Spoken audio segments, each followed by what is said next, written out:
Hi guys, it's Reed Florine, and we're going to learn about how to create your own information product tonight. So what did we cover last week? Well, we talked about should you send emails from your own name, should you track clicks and conversions to your squeeze page, and how do you do it? Once you've built a list up, should you sell solo ads to that list? Should you offer bonuses when you promote like an affiliate offer? Should you have a PS at the bottom of your emails? We also covered does a domain name matter? I mean, do you need a specific domain name for a product? How do you differentiate yourself? We did a student success showcase. Then we also talked about how to find affiliate programs to promote, the math and marketing, the popular affiliate programs that have a history of paying on time, how to evaluate a product for promotion, how to find best-selling products in any niche market. And the homework from last week was, I wanted you to become an affiliate with Warrior Plus and JVZoo and ClickBank. I wanted you to find 10 affiliate offers in your specific niche. So, for example, WordPress plugins or list building.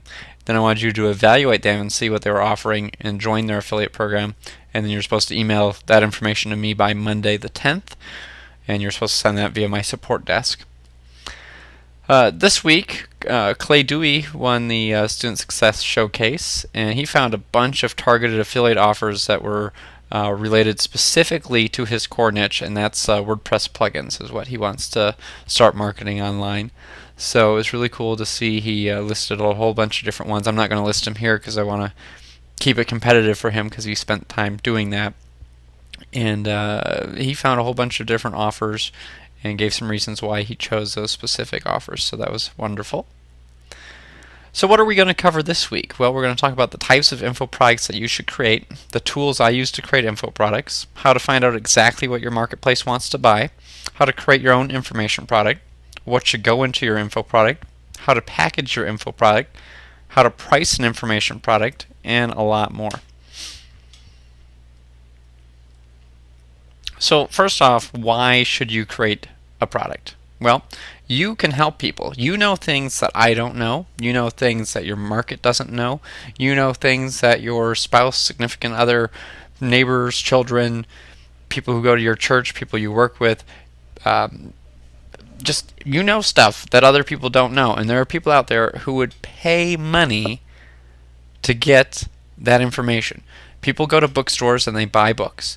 People take community education classes. People go and take college like classes at their like night classes at a local community college. People pay experts who give a talk or attend a free seminar.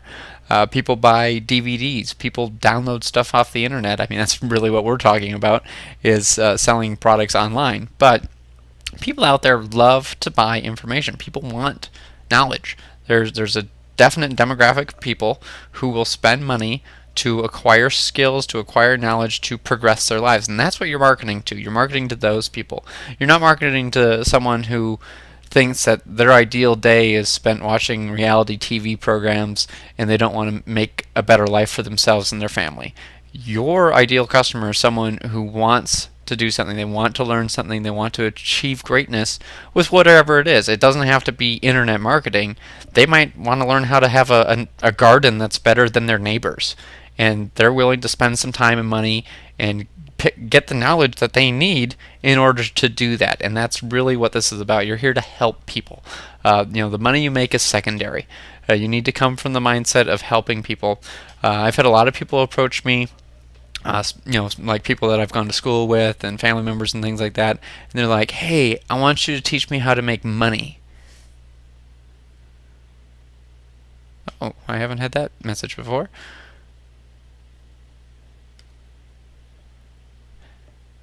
Can you guys see my screen? I just had an error message from Meeting Burner.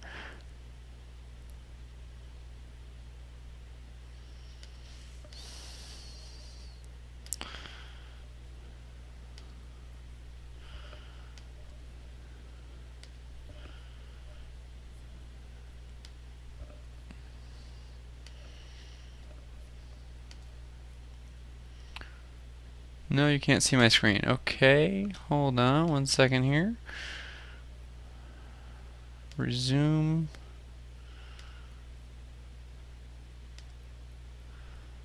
Alright. Is it sharing my screen now?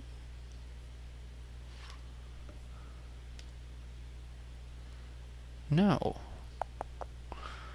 Wow, I have not had this problem before. I'm sorry, guys.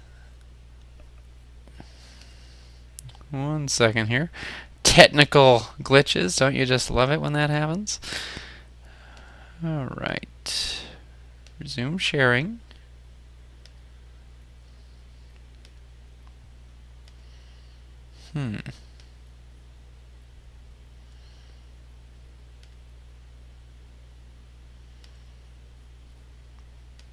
Boy, on my end it looks like it's sharing the screen.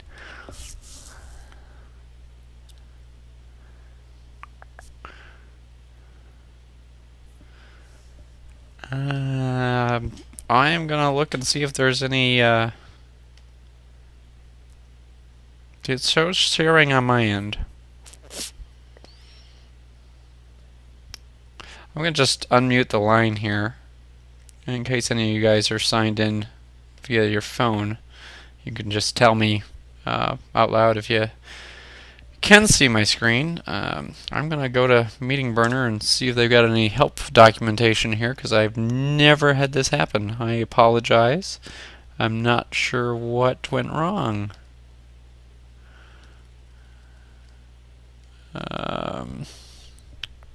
Help.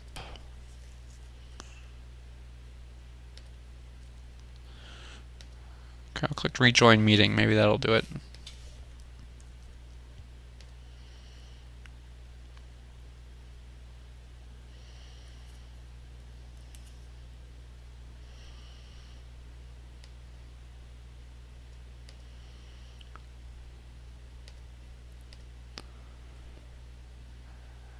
Alright, now I'm going to I'll do the app here again and try to get that going. I'm so sorry, guys. I've never had this happen.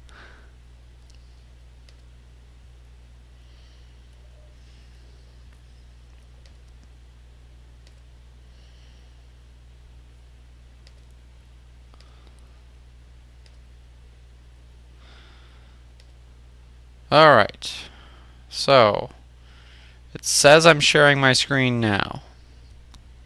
Did I fix it? Can you guys see my screen at all?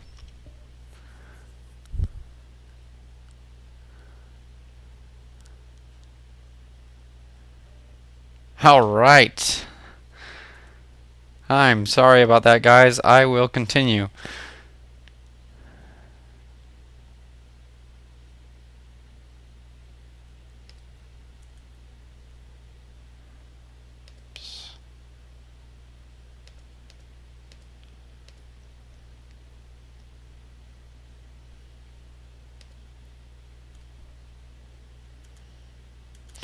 Alright, I believe it's sharing, so we will just go from there.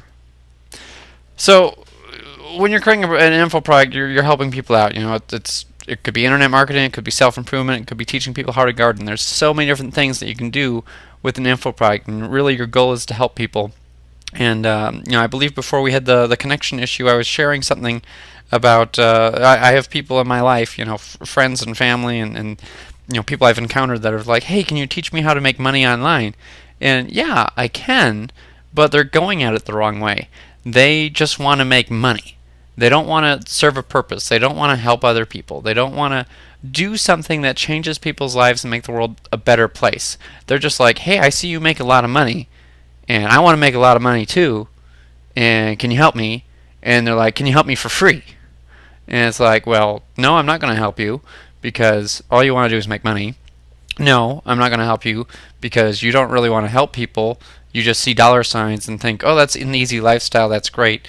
Well, there are headaches. I mean, it's not, you know, we can make a lot of money online, but that doesn't mean that we don't have problems in our life. You know, there's roadblocks that we have, like technical issues. There's, you know, we get sick. I had a cold last week. I'm still getting over that cold. You know, we do eventually die. We're just like you. We're regular people. It's, you know, some people seem to have this weird belief that, well, that person has money, therefore there could be nothing that ever goes wrong in their life. Well, that's not the case. I mean, money makes your life easier, and it makes things, you can do different things that you couldn't do before. But it's not the end all be all. The end all be all is really to give and help and achieve and help other people achieve what they want to do. And that's really what I feel is more successful. I'm more interested in doing that as opposed to helping someone, just wanting to make a quick buck and move on. That's not cool. So, focus on helping people. Being a servant first is really what you want to do. And you are an expert. You know things I don't know. You know things that your neighbors don't know. You know things that people want to spend money on. So if you've ever read a book on anything, odds are you know more about that topic than I do, and more than most people do. And that makes you an expert. It doesn't mean that you've had to try any of the methods out. It's just that you actually read something on it, and it wasn't spoon-fed to you in high school curriculum. And it was something that you took the effort to learn. For instance, maybe you learned how to juggle or do a magic trick, or maybe you were really good at, just some sort of activity or sport, or maybe something in your work life you're really good at. Well, that is a skill, and that's something that you could teach people. And there are people. There's 7 billion people in the world. There's someone out there who is willing to spend money for your knowledge. And you look at it, and there's a lot of people out there that they're like, well, I make $10 an hour or $20 an hour or $50 an hour, and they're like, yeah, that's okay, it's all right, and they're not willing to spend the same amount of time creating an information product that they could sell for $10 or $20 or $50, and just record them doing something, and that becomes a product they could sell. And it could be during the same time that they're doing it, and they're just kind of walking people through, well, here's how I do such and such. Here's how I set up a Facebook ad. Here's how I do this certain thing, this certain task with Microsoft Office that allows me to send a mail merge document out to people in my organization. Or here's how I do XYZ with Google. And things that other people don't know. So if you can do that and you're willing to record your screen and share that knowledge, that's a product. And there's so many people out there that just get hung up, and they're like, but it has to be perfect. I can't have any ums or ahs or any coughs or cracks in my voice or anything like that. Well, I've had ums, I've had ahs, I've had cracks in my voice, I've had coughs. There, I just ummed right there. There's a whole bunch of different things. I'm not perfect. My goal is not to make a perfect blockbuster masterpiece Hollywood movie. My goal here is to give knowledge away and impart it. We just had the whole system here crash for sharing my screen. Technical glitches happen. You roll with the punches and you just keep going. And that's what this is about. You can do this. If I can do this, I barely graduated high school. Odds are you guys are smarter than I am. You guys are extremely dedicated in your careers. You have life experience I don't have. You have other knowledge. You probably you might have continued on and went to college. I didn't do any of that. You can do this. If I can do this, you can do it. I've got strikes against me when it comes to this stuff. You can do this. I want you to believe in yourself. You have so much wisdom and so much knowledge that you can impart and share with other people. And it's really your purpose in life, I feel, is to help other people and help them achieve stuff. And what I've noticed is so many people out there are so afraid of, but I haven't made, hundreds of thousands or millions of dollars online. How could I possibly share any knowledge? Well, if you've made $1 online, you're doing better than 99% of the people out there, because most people have never even done that. And that is interesting. If it's hey, I did this thing and I made $100, that's exciting. That's interesting. And that grabs a lot of people, especially newbies that are interested, because they can relate to that. That's oh man, this guy did it, and he just started doing this, and he cracked the code, and he figured out this internet thing, and he made money. It's not a scam. There's people that make money on the internet, and it's real. This guy's just like me, and that's cool. They see these other guys, these big marketers that are doing say $30 million a year online, and they're like, whoa, I don't know about that. That's a lot of money. I mean, if you add that out, that's like $85,000 a day. That's a lot. I think most people can't fathom that. I mean, that's more than most people have made in a year working at a job that they hate doing, and they can't fathom that there's people out there that can make that in a day. And there's other, there's even bigger businesses that make that, like in an hour or in a few minutes. I'm talking about, places like Amazon and stuff like that are just making money hand over fist online. And it's just phenomenal. But people just have this kind of like short-sighted belief where it's like, I don't know, what if something goes wrong? What if I do this thing and it doesn't work out? Does that mean I'm a failure? No, it doesn't. It doesn't mean you're a failure. When you were born, did you just immediately start running and jumping and walking around? No, it took you, quite a while before you could even crawl, more than likely. And then most people learn how to crawl first, and it takes them a while to crawl, and then they take some baby steps and they fall over. And it's not like their parents ridicule them and say, oh, you're a failure, you're never going to figure this out, you might as well just quit and just crawl around because you're not worthy of walking. No, they don't do that. They encourage you and they help you out, and they stick with you and teach you. And most people, I mean, I guess, obviously if you're handicapped, then it's a little hard for you to walk now, but most people are able to walk because they've learned this skill, and it's on autopilot. They don't even think about it, and that's what it becomes. So many people are like, what if I do this Facebook ad, and what if no one comes, or what if I get people to click but I don't make any sales? I don't know, this is scary. I can't do that. And I don't understand it. I've have thousands of Facebook ads running. Thousands of Facebook ads. Okay? Most of them don't work. Most of them aren't successful. Most of them are flops. I learn from that.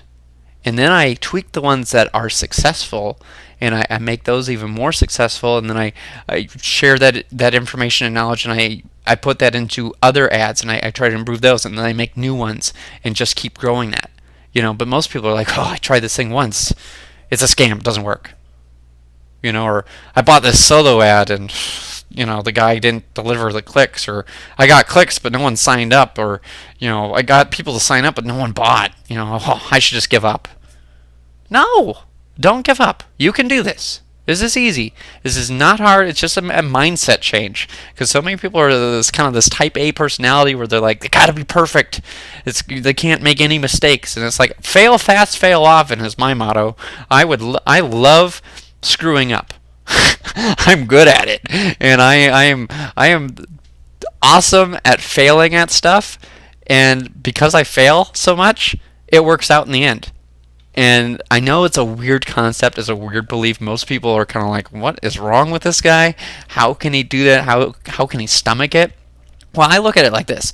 I mean, you look at sports, for example. Look at people that play baseball, and from my understanding of the sport, if you can hit the ball like 3 or 4 times out of 100 or out of 10, you're doing awesome, and you're going to be in the major leagues. And there's some people that hit it less than that. They're doing like 2 times out of 10, and they're making millions of dollars playing a game. But like 60, 70, 80% of the time they mess up, and they don't do what they're supposed to do, and they quote unquote fail.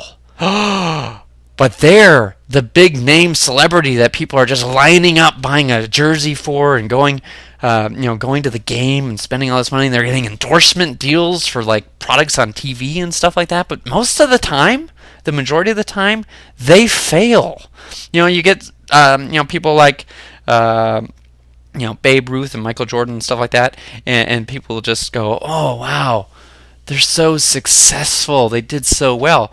But you look at their records, they also were the people that like struck out the most, or had the most failed attempts of getting the basket into the basket, the ball into the basket, and you look at that, and it's not just sports. I mean, you see business people all the time.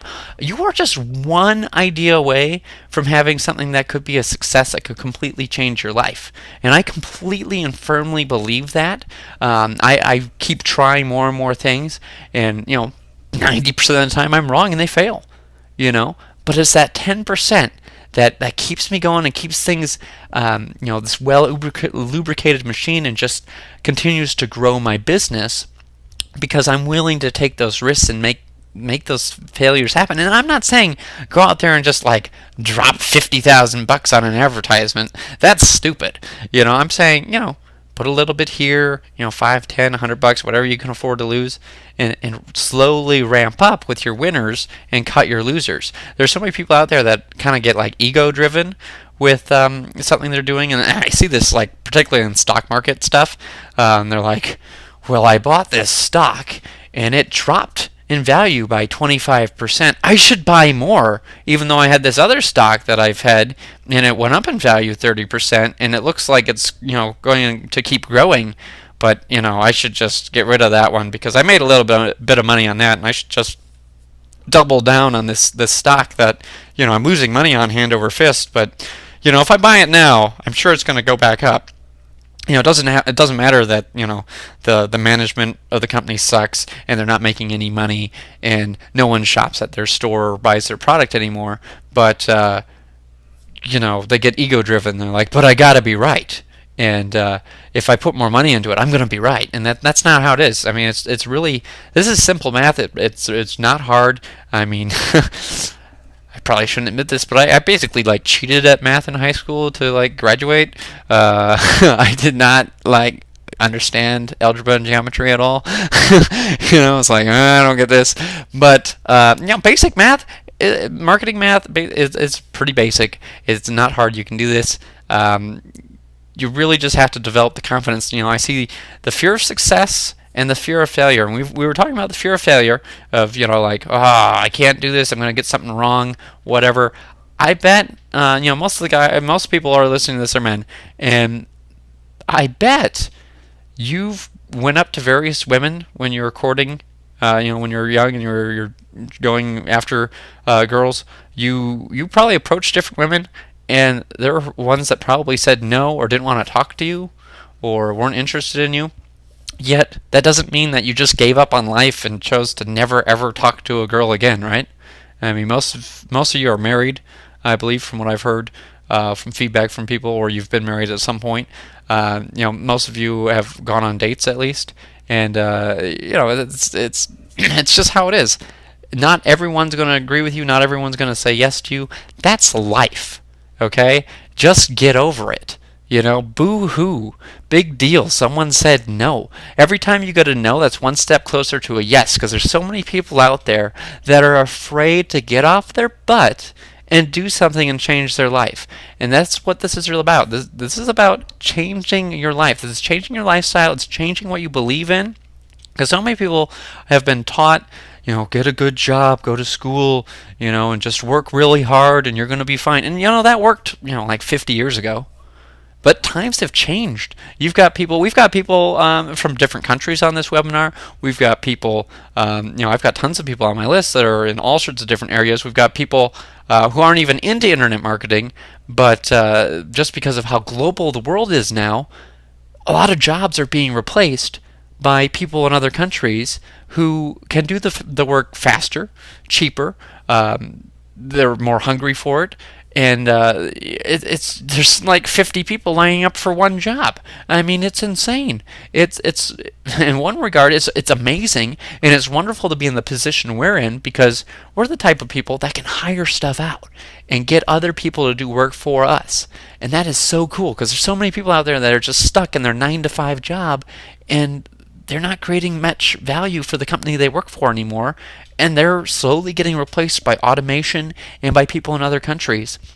And you have this ability to tap into that automation and to tap into other people who can help you be more successful, so you can have a lifestyle that frees you up so you can spend more time doing what you enjoy, the hobbies you like, being with your family, being with your friends, doing interesting things. And that's what this whole program's about. So the real money that I'm trying to share with you is in having your own products. Products are assets. You see people out there who are in the business world and they have different companies, or people who are in real estate investing and they have different rental properties that they buy and then they rent them out. Well, those are assets. And products, there's really a couple assets in information marketing for general. For example, you've got your products, which are an asset. You've got your media. So this could be maybe you got a Facebook fan page that has a bunch of subscribers. Maybe you've got an email list. Maybe you've got a Twitter following or YouTube channel, or you've got something out there that you can connect with an audience. You've got a following, and that's an asset. That's something that can completely change your life, is having that. And we're going to, we've talked about that a little bit, about building your list, and we'll talk about that more as time goes on. But that is crucial. And products, your list, your media, your way of connecting with an audience. A couple skills are very useful. For instance, copywriting. If you know how to write sales copy, you know how to create products, and you know how to build an email list, you can write your own ticket. I mean, you can completely change your life, completely do different things that other people can only dream of. And those 3 skills are the most important ones, and that's what this whole program's been focusing on and what I want to share with you, because that's really what it takes. That's the most crucial stuff. The technical stuff you can get other people to do. You can get other people to write sales copy for you and do graphics and things like that. And you can pay people to make products for you. There's probably people out there you could pay to manage your email list. I suppose in theory you could have a hands-off business if you really wanted to, but that'd be kind of boring. So I guess what I'm trying to say is, internet marketing may seem confusing, and it may seem daunting because there's just so much stuff out there, and there's so many different things, and people want to say, oh, do Facebook ads, or do Pinterest, or do Twitter, or do YouTube, or do eBay, or do Kindle, or do this and this and that, and you don't need that. It's great to know those things, and those become awesome things you can do, and it grows things, and you just become kind of unbeatable when you can do all those other things. But really, we're focused on the 20% of stuff that do 80% of the results here. And that's really what I want to focus on, because that's what I focus on. That's what I like to do. That's what has worked for me for years. It's worked for everyone else I know that's in internet marketing. There's so many people out there that are like, oh, I want to do SEO, and I want my sites to rank #1 on Google. And yeah, that can make money. Okay? Don't get me wrong. There are people that make a good living. And then Google makes a change, and then all your sites aren't listed anymore, and you're not making money.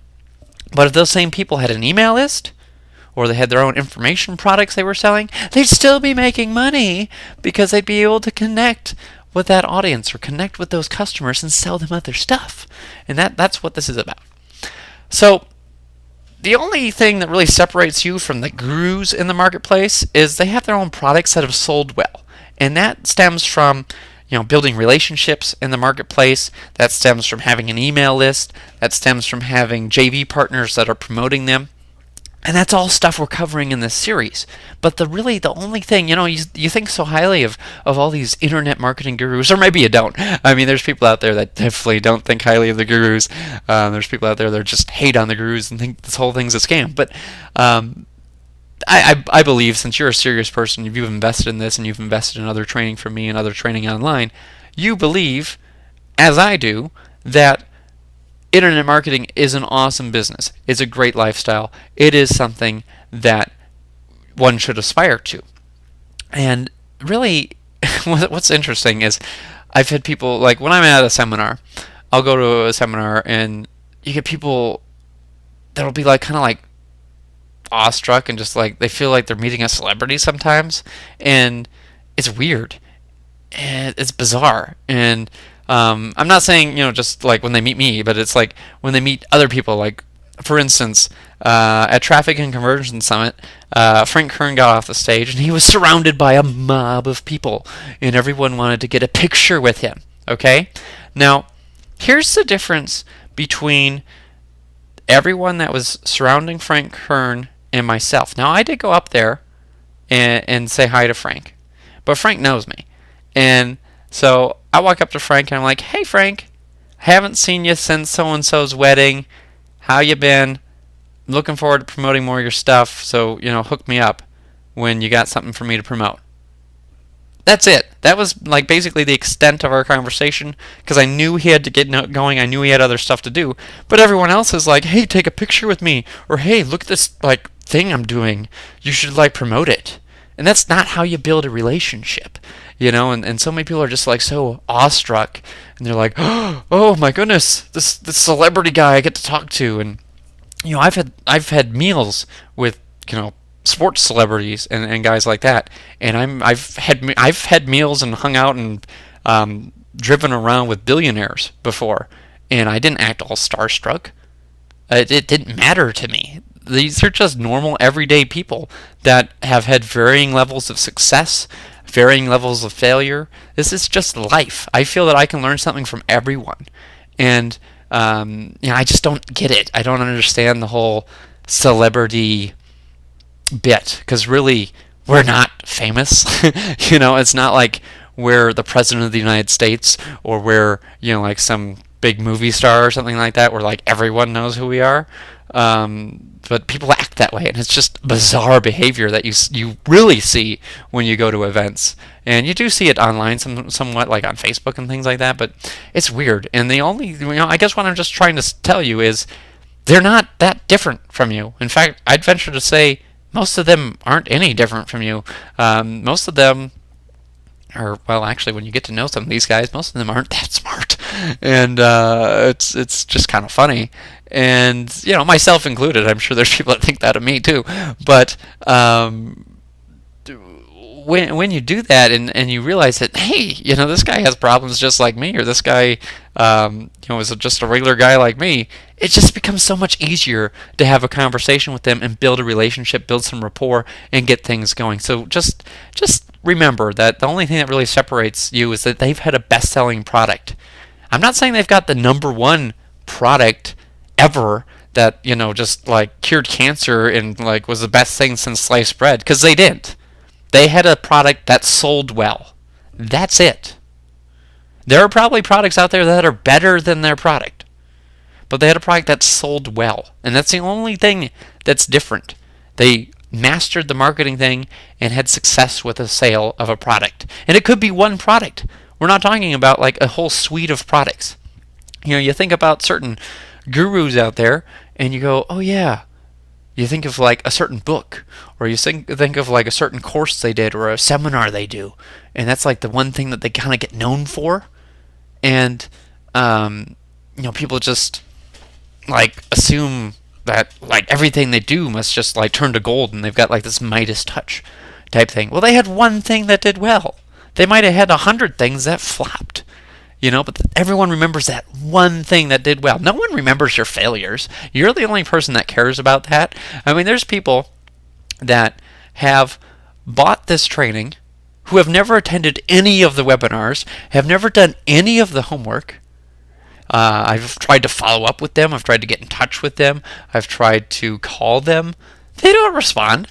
I mean, that's just how it is. Same thing with my niche research product.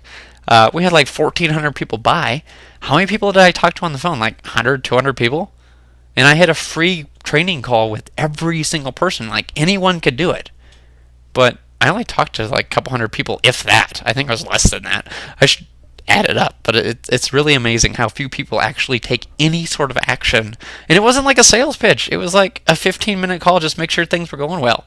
That was it, And it just boggles my mind that people won't take action on things. So I'm really proud of you guys that have stuck with me so far, and you've been doing your homework, and you've been getting it in on time, and you've been connecting with me and asking me questions, things like that. That's awesome, because people that do that, those are the people that are going to be successful. You're going to be successful because you do those things, because 99% of the marketplace won't do anything.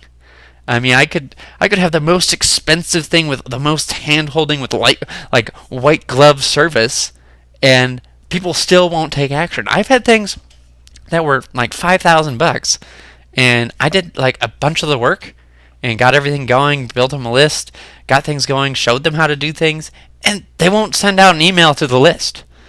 They refuse to do anything with it. They're just, that's just how people are.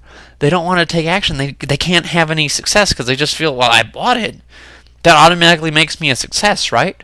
It's like this consumer mentality of, I bought something, I got my dopamine fix, I feel awesome, I'm a crack addict, I'm going to buy more stuff.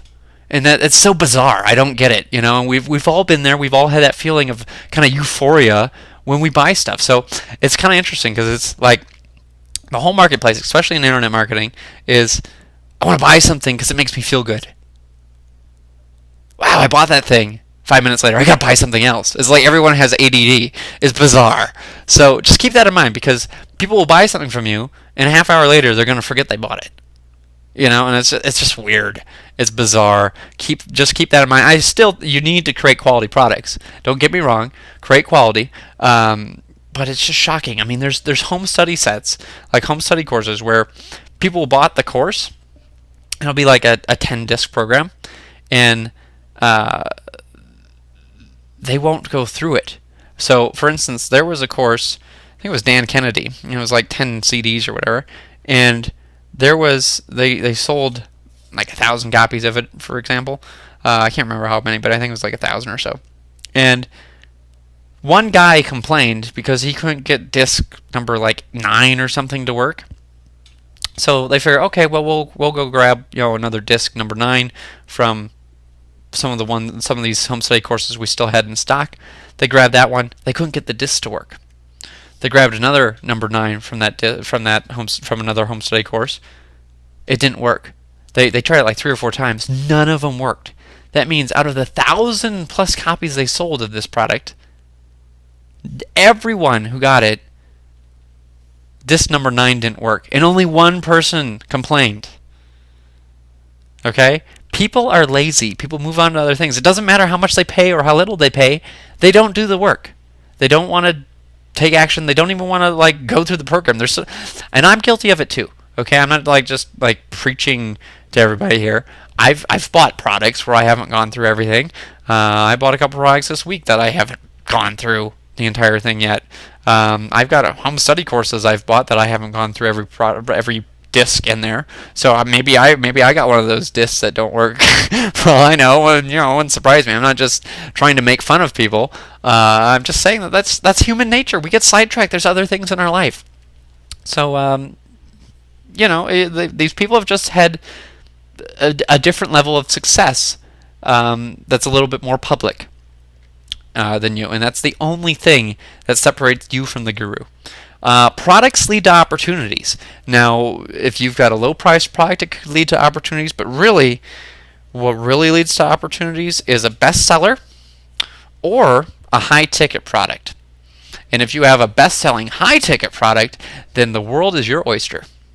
You get webinar gigs, you get teleseminar gigs, you get invited to go speak on stage in different countries, you can speak all over the United States, you can do all sorts of fun stuff, and I'm living proof of that, because I've done all that fun stuff, and it all stems from having a course that sold for $997. That's all. That's all it stemmed from, was having a product out there that sold for $1,000. And that gave me access to doing webinars, teleseminars. I went all over the world and got to share my message and help other people out and sell my products from the stage. And I got to share the stage with all sorts of big name gurus and do all sorts of cool stuff because I had an information product. That was the only thing. There were other people that were more qualified than me that did other things that were, better at certain things than I am, and they didn't have those opportunities because they didn't have an information product. So they didn't get invited to do those things. Okay? That's the only difference, is because I had something worthy to sell. And I had a message to share. And that allowed me to do all sorts of cool stuff. And it still allows me to do cool stuff. I'm going to be an expert panelist at a seminar in March. And the only reason I don't have a speaker slot is because they had already lined up everything and I didn't have a relevant thing to pitch to that event. But they ran into me at the Traffic and Conversion Summit and asked me if I'd like to be an expert panelist. So I got, a free ticket to that event. I get to be, on stage and answer questions, network with people, help people out, do all sorts of cool stuff. And, the reason that is because I've got a list, I've got a product, and I've got connections. And they're like, man, they came up to me, they called me, tracked me down, knew I was there, and they wanted to connect with me and give me that opportunity. Okay? And it all stems from having products. If I didn't have products and I didn't have a list or anything, it wouldn't lead to that. Because that's really what is a game changer. Having your own products and having an email list. And you combine those things and you get good at sales copy, you can do anything. And that's just awesome because you just write your own ticket. There's so many people, years ago they thought, oh man, if I just went to Harvard or Yale or Princeton, and I thought this too. I was totally like, I want to do an Ivy League. That'd be so cool to go to an Ivy League college, and I was obsessed with it. I talked to admission counselors and I found tricks of the trade to talk to people that were going to school there and got ideas on how to do it. And then I was like, why? This is stupid. This internet thing's working for me. I like internet marketing. I see this as much more growth potential. Why would I want to go to college and work a job when I've got, this thing that I'm doing online where I can make products and build a list and network with people and, become like quasi-famous celebrity status and help a lot of people out and share my message and spread it with the world. And, well, why would I give that up to go work 9 to 5 for someone else? I just had this epiphany, and my parents were ticked off, and my late grandpa wasn't too pleased with that decision either. It took a lot of cajoling and convincing them. I'm like, you know what? Give me 4 years after school to make this really work and show you that I can be really successful with internet marketing. And if I can't do it, I'll swallow my pride and I will go to school and I'll do whatever you want. Community college, the private school in my town, the local state university that's just a few miles away. I'll do whatever I can get into, but let me give it a shot. Let me really try hard and really make this happen and just dedicate 100% to this. And I did that, and they didn't tell me to go to college, and it was phenomenal. So, I'm just saying, products lead to opportunities, so focus on information products. Also, once you've made a product, everything in internet marketing gets easier because you have notoriety. You've got a product that makes you, okay, so let's say there's 1 million people that are into internet marketing, for example, in the world. And there's probably more than that, but just get a rough idea here. Okay? Then you've got, maybe, I don't know, 10,000 people that have actually done anything online and made some money, maybe as an affiliate and made some decent commissions. And then you've got 1,000 people that have made an information product. And then you've got a couple hundred people that are, making really good money from having information products, and they're churning out new products all the time of their own. There's a lot of guys that put a product occasionally and then do a lot of affiliate marketing. And that's more my style, where I put out a blockbuster product and then I sit back and do a lot of affiliate marketing. I like it. That's me. But there's a lot of people out there that want to have a new product every 3 days, and they put out, and it's just way too much work. But some people are into that kind of thing, and you see that, and then you got your 10 or 20 guys that are just making tens of millions of dollars on the internet because they put out some killer products and get everyone else and their brother to promote them because they got the connections. They can write killer sales copy. They got an awesome list. They got a killer product, and they put all that together, and it's just like this magic bullet that just really propels them to success. So let's focus on the types of info products that you should create. So ebooks and short reports. I'm not talking about Kindle here, although you can do it. I'm not a Kindle expert, so I can't give you a lot of information. I have some stuff on Kindle, but It's not. I guess I am technically like a #1 best-selling author on Kindle, but I don't know. You can game the system there. It's not that challenging to do. You pick a category that's not that popular, and you get everybody and their brother to mail for your book, and you can make a lot of sales in a short time, and you're a #1 bestseller on Amazon. It's not like a New York Times #1 bestseller where you've sold thousands of copies week after week after week, and you're on the bestseller list for a long time. It's not that. But ebooks and short reports.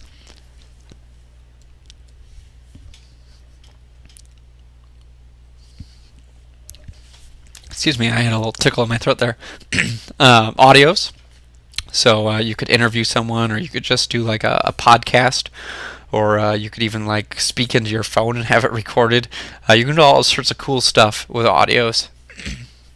Getting those audios transcribed, or even if you do videos, you can get them transcribed. That's a great thing to do, and that becomes a product that you can just repurpose, because a transcript turns into, it could turn into a book, because you could take the transcripts, do a little editing to them, take some screenshots on your computer that go along with what the audio says, and that becomes a book that you could sell. I mean, like a physical book even. It's just amazing what transcripts can do with some editing. Videos, so like screen capture, like we're recording my screen here. A whiteboard. I did a product a couple years ago where it was on list building, and my handwriting is atrocious. I mean, I don't know what I was thinking. I write something on a piece of paper, and like 30 minutes later, I have no idea what I said. I can draw a stick figure, and I can't tell what the stick figure is doing. I mean, my handwriting is bad. It's like embarrassing. I should probably take like a calligraphy class or something, because my kids write better than I do, and that's bad, because one's 5 and the other one's almost 3, and their handwriting is better than mine. So I don't know what I was thinking, but I got this whiteboard. It wasn't even a big whiteboard. It was probably like about like a foot by a foot, and I just put it on my wall. I think it was crooked, or my tripod was crooked, one or the other, because it didn't like look completely right after I put the product up, put it for sale. But no one complained, surprisingly, about it, and we sold a couple hundred copies of it. But yeah, I just had this whiteboard. I faced the camera. I had a teleprompter up, which like how the news studios do. They have the screen, and it shows all the words they're going to say, and I set up one of those, and I'll talk more about that in a little bit on how you get one of those set up, and I did it real cheap. It's pretty cool. And anyways, I'm making this whiteboard video. I can't even read what the heck I'm writing on it, and I'm sure no one else could tell what I was saying or writing on it, but I was able to do it. So excuse me there. A whiteboard can be, a phenomenal way, especially if you have decent handwriting, which I don't. But even if you have absolute worst handwriting in the world, I mean, like, I totally should have been a doctor, because my handwriting is that bad. I think I would probably write out a prescription, and the pharmacy would probably write the wrong thing, and I'd end up like killing somebody because my handwriting is bad. And then like a talking head video, so like facing a camera straight on, like how the news people do it, and just like talking right into the camera, and talking like that. And there's people out there that are very comfortable doing that. I'm fine with it. I did a lot of acting as a kid, so I'm not really intimidated by cameras. As you can probably imagine on this webinar, I know you can't see me, but I sound pretty comfortable talking to a group. I'm not worried about it. I've spoken on a lot of stages. I've spoken on stages where there's been thousands of people in attendance. It doesn't bother me. But there's certain people out there that are just, and most people actually, are just deathly afraid of it. And I guess I don't know exactly how to get over it, because I haven't really had that fear. Yeah, I've had hang-ups where I'm like, I don't know. Like, I took some piano lessons for a while, and I don't know, they said I was okay, but I don't really remember. I don't think I was that good.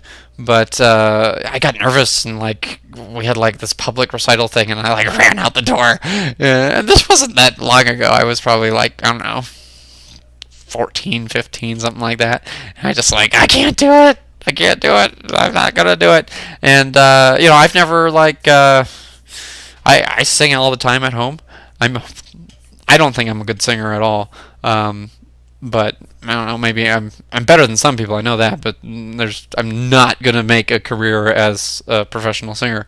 But I've let that fear control me, and I've never done karaoke ever. Yet I know a lot of songs.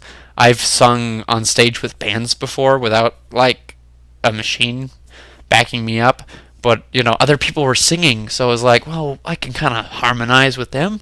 But that whole idea of like, I'm the only person up there and I gotta sing by myself, I don't know. I mean, I know the words and I don't need to look at the screen more than likely, but what if I like mess up and sing off key?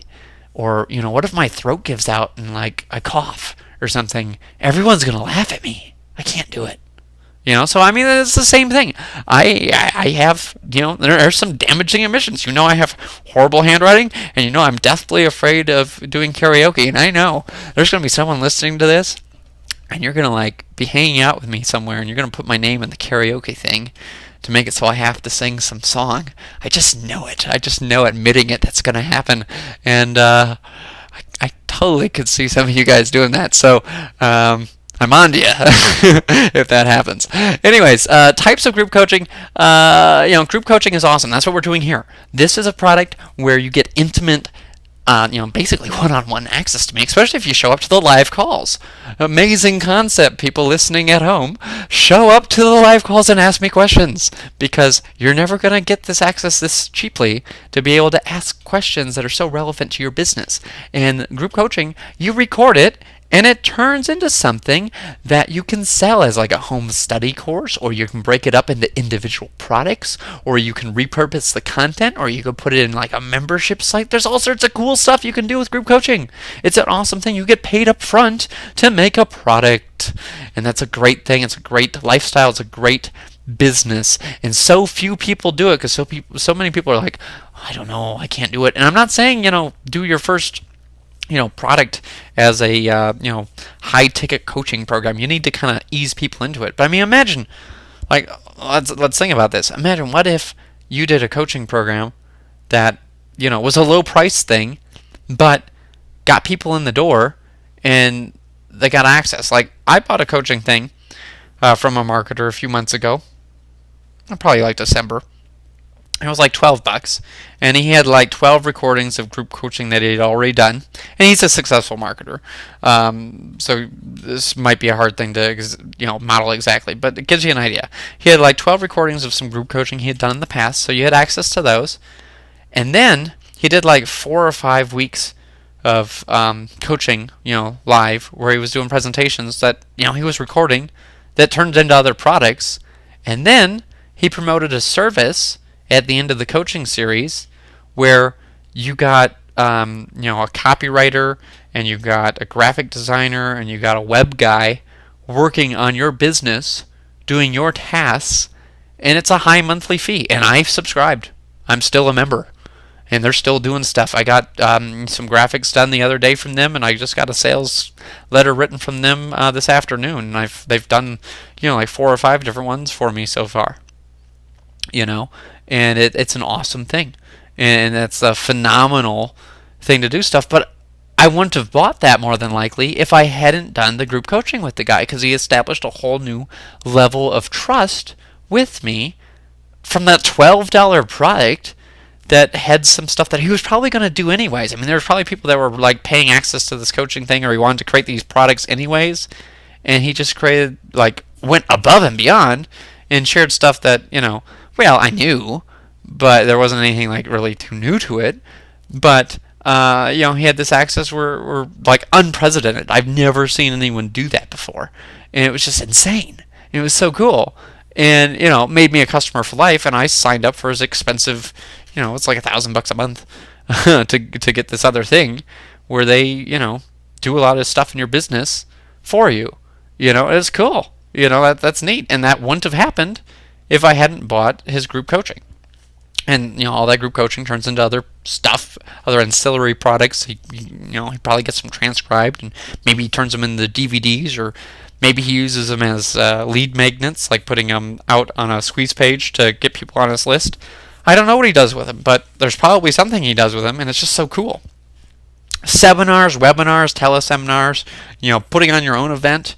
It's kind of difficult. It's hard to get butts and seats. It's hard to do that. I've done like meetup groups. Well, I'm not sure if you're familiar with Meetup, but it's a thing where it's a site called meetup.com, and they have like millions of people that are interested in all sorts of different topics, and so you can kind of fill the room up. So I've got a meetup group in Minneapolis and one in London, and my Minneapolis one, that's in Minnesota, has like 400 or so people that are members of it, and my London one has like 1,700, I think 1,700 now, members. And I haven't had meetings in a while because I've been kind of lazy, but I used to have meetings like every month, and like my Minnesota one, my Minneapolis one would have like 50 or so people attend, and we'd have a presentation. And we'd get up there and do like a presentation like this. We talk for like an hour and a half, 2 hours, maybe have some Q&A. That's something we do. We'd do things where we'd pick like 3 people out of the room and like go over their website and kind of critique it and put it like on a projector so everyone could do it like as a group.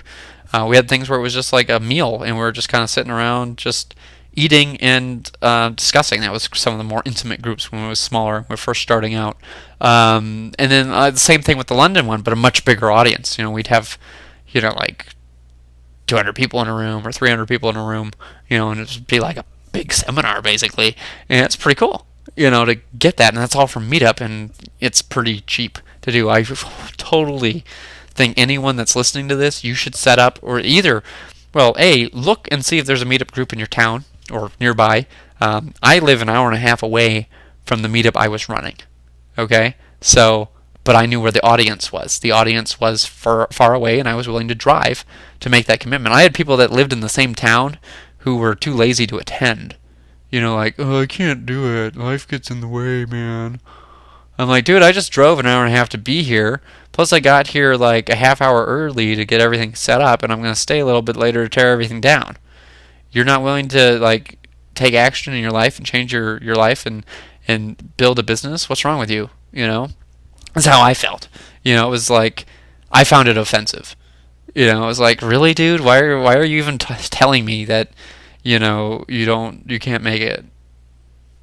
I just drove all this way to get here and set all this up for you, and now you're gonna tell me you can't make it? What's wrong with you? And same thing in London.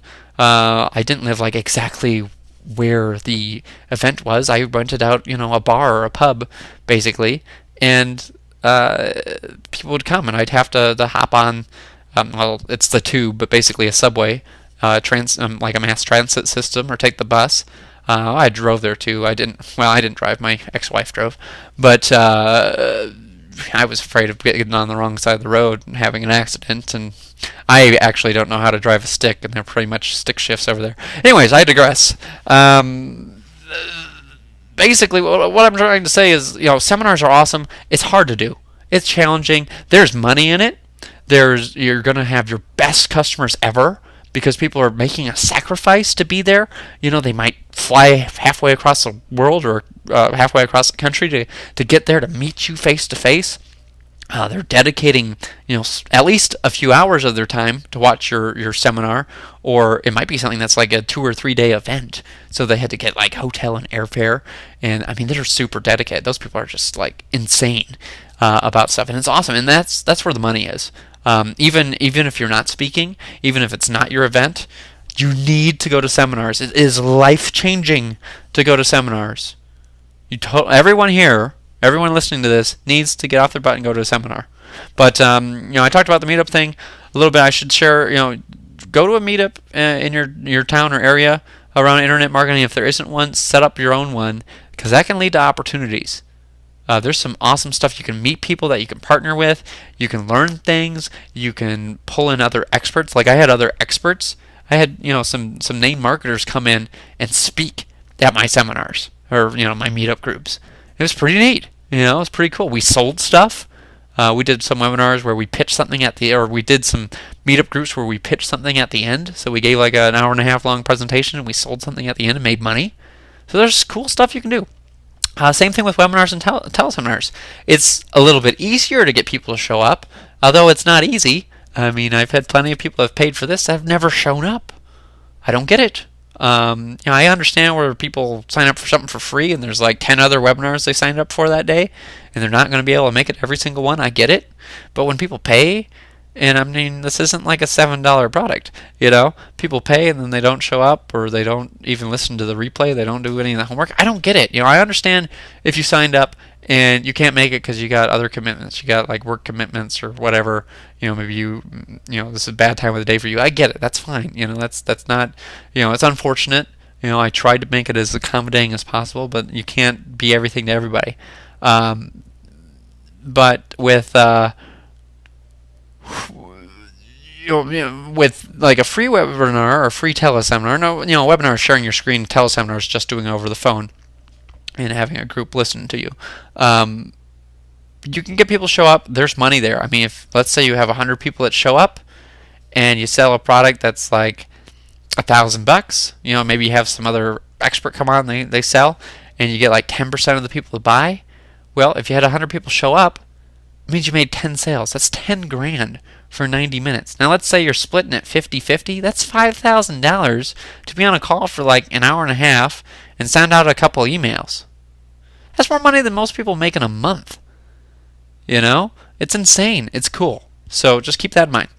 Home study courses. This is turning into a home study course. I'm recording it all. Hopefully the recording today turns out. But I'm recording all this, and that turns into like a DVD set basically, and I'll get like transcripts made and all sorts of cool stuff, and that turns into a course that I'll sell, like in a binder. And I'll sell it from stage or from webinars or teleseminars and get people to attend. I might even do like a big product launch. Who knows? You never know. Software. This is something that, unless you know how to code, you're probably going to just pay someone to do. But there's a lot of money in software. Look at Bill Gates. He's, doing better than you and I. So there's definitely money there. And you don't need to make like the next like Microsoft Windows. There's plenty of people that are making a lot of money with software that just solves one problem. Does one thing, and they're making a fortune, and those products aren't that expensive to have made. So we did talk about this a little bit briefly, one of our first calls, I believe, but here's some tools for your business. You need a computer, an autoresponder. I recommend GetResponse or Aweber. Domain names, Namecheap, or I just bought out a domain name registration company, remembermydomains.com. A web hosting account, HostGator or remembermydomains.com. You should go there. Microsoft Office, you probably have it, or a competitor. A PayPal account to process your money. Either that or a merchant account. I have both. Merchant account's harder to do. It's not as easy to set up. I guess you could have like a ClickBank account too, but I just PayPal's easy. It's nice. It's handy. Most internet marketing stuff is done through PayPal anyways. JVZoo/Warrior Plus. These are free. These are affiliate networks. A Warrior Forum account. I believe it's like $10 now to get registered if you haven't already, but it's highly recommended, especially if you're going to do any products of your own. Jing, Camtasia, or ScreenFlow. ScreenFlow is just for the Mac. Jing lets you capture like screenshots. Camtasia and ScreenFlow do screen capture, where you do like a full video recording of your screen like we're doing right now, and that's a fantastic way to make a product. I love making screen capture videos. The market loves screen capture videos. I love watching screen capture videos. Screen capture videos are just amazing. They're so cool. A graphics editor, because you're probably going to need to make some basic graphics, or even if you pay someone to make graphics, you might need to make some changes. Like you go, man, I decided to change the name of my product. I don't know. Should I pay a couple $100 to have someone do graphics for me, or should I like get GIMP or Photoshop and just change the name? Well, I would rather just get GIMP, which is free, or Photoshop Elements, which is like $100, and just edit the file, and it's not that hard. Am I saying you're going to go out there and like make this amazing banner or this amazing like ebook cover or something? No, don't do that. Just pay to have someone else do that. Unless you're graphically inclined. I told you, excuse me. I told you I can't even do like stick figures that look decent or write my name properly. I am not a graphic person. I I'm bad at it. Okay, maybe you're awesome. Maybe you're like an artist and you can do it. More power to you. That's awesome. Figure it out because there's money there in doing it. It's a service business. I would rather pay someone else to do a service than do it myself. But when times get tough, it's always nice to have something to fall back on. As a and a service is a good thing to fall back on. So if you're handy with it, by all means, learn how to do Photoshop better. Skype is great because you get to connect with people. I've connected with a lot of my customers via Skype, especially people that live in other parts of the world. There's also ways to record Skype phone calls, so it's really cool. You can interview people. You can do like video chat. Excuse me, and that turns into a product that you can do. So Skype is really cool. And I just mentioned this call recording feature, and it's like Pamela for Windows, I believe, and Call Recorder, such a unique name. Call Recorder for Mac. It's done by Ecamm, I believe, is the company. A cell phone is nice to have. You probably have one. A Facebook account, you more than likely have one of those. Xmind or other mind mapping software is nice. Mind maps seem to be a popular thing with a lot of people. And basically it's, just having like a bunch of bubbles on the screen, and you kind of point people through like a flow chart of what to do with something, and that's how it is. It doesn't need to be like fancy. I mean, if you're good at it, you can make it fancy, but none of mine have looked too pretty, but I can't really draw a circle to save my life. So that's just me. Social Lead Freak or Ryan Dice put out a new product called Audience Maker. It's like $10 right now. The price is rising. I think Saturday or Sunday. I can't remember when that's going up. It's going up to 50, I believe.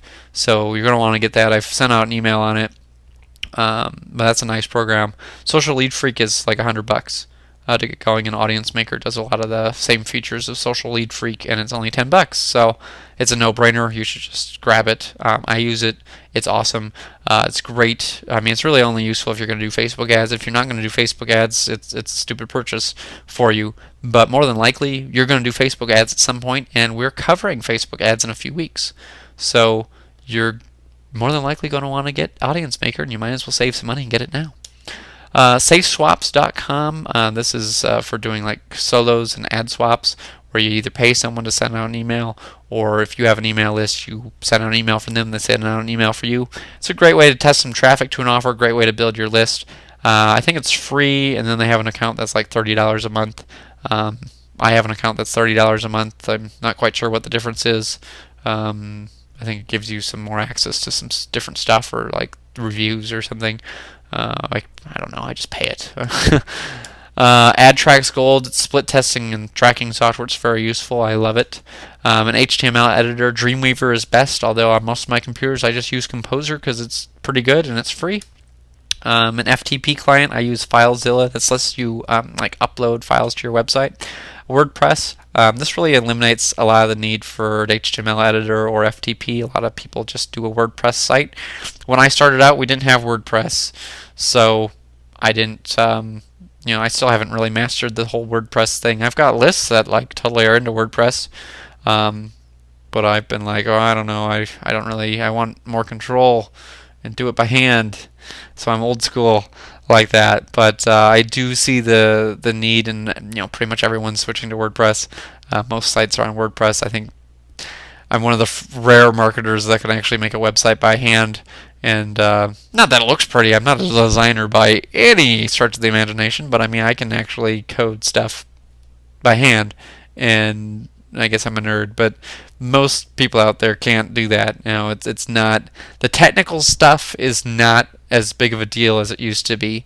When I got started, you kind of needed to know that kind of stuff because there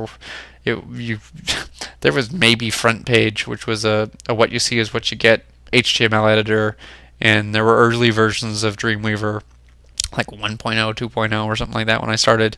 So there were some kind of word processing like website creation tools, but it wasn't like they are today. They were pretty basic, so you really needed to kind of learn a lot of this techno geekery stuff back then. If you're struggling to make a squeeze page, Funnel Kit is nice. I can't remember what the price is, but it's pretty reasonable. I mean, there's other things like Lead Pages is another real popular one, and I think they just host that on their site, and that's like a membership fee. But if you want to make pretty nice looking squeeze pages, there's a plugin called Funnel Kit, and that just goes into WordPress, so it's pretty nice. And then if you want to do webinars, GoToWebinar. We're doing Meeting Burner, although we had first problem I've ever had with a Meeting Burner presentation was tonight. So knock on wood here. Hopefully that never happens again. I don't know what happened. Maybe it was just a problem with my internet connection. I don't know. Google Hangouts is another option that is quite popular with a lot of internet marketers. And then outsourcing. We didn't really talk about this. Well, Fiverr just is 1R, but Fiverr or Elance or onlinejobs.ph. Onlinejobs.ph is more if you want to hire someone full time in the Philippines that works for you for like $200, $300, $400, $500 a month. Some of them are more, some are less, but they'll work full time, 40 hours a week, and do stuff in your business for you for like a couple bucks an hour. It's pretty cool.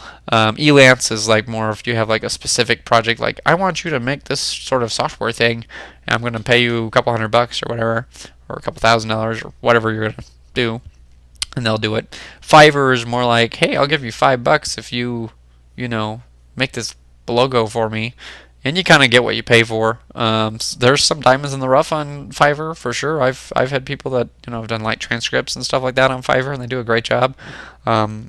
Excuse me. I've had other people that have done something and it just looks awful, and I think my kids could do a better job. So it's just how it is. Video stuff. So if you're going to do any sort of video stuff, you're probably going to want to listen to this. I don't know, I've done a lot of video stuff like a long time ago, where I like learned a lot about it. I bought a ton of books and equipment, and I used to do I kind of had like a video company. I know it doesn't really seem that way because I don't have a love for it. I don't have a passion for it. I used to be very passionate about it. I wanted to like make movies, be like the next Steven Spielberg. I was like, oh, that'd be so cool. And anyways, I had like a video production company back in high school, and we did videos for my school and other companies. And I ended up doing some work with a guy who did video stuff for National Geographic. So I learned a lot of stuff. I also didn't do like film schools per se, but I did a seminar that was like a 2-day seminar that was like film school in like a weekend. I did get like a little certificate diploma thing. I've got it somewhere here, so I like to joke with girls that I went to film school. And sometimes it works. I mean, I go to the bar and sometimes I can talk to a girl and be like, yeah, I'm a film student, and I graduated from film school, and I totally have this idea for a movie. And sometimes they listen to me, other times they slap me in the face. Anyways, I'll give you a few tips here because I've learned a lot about it over the years. I've picked the brains of a lot of people. Microphones. Right now I'm using a Logitech USB microphone thing, headset that plugs into my computer. It's very nice to use. It's very comfortable. It's great if you're doing Skype. It's great for webinars. It's great for all sorts of cool stuff.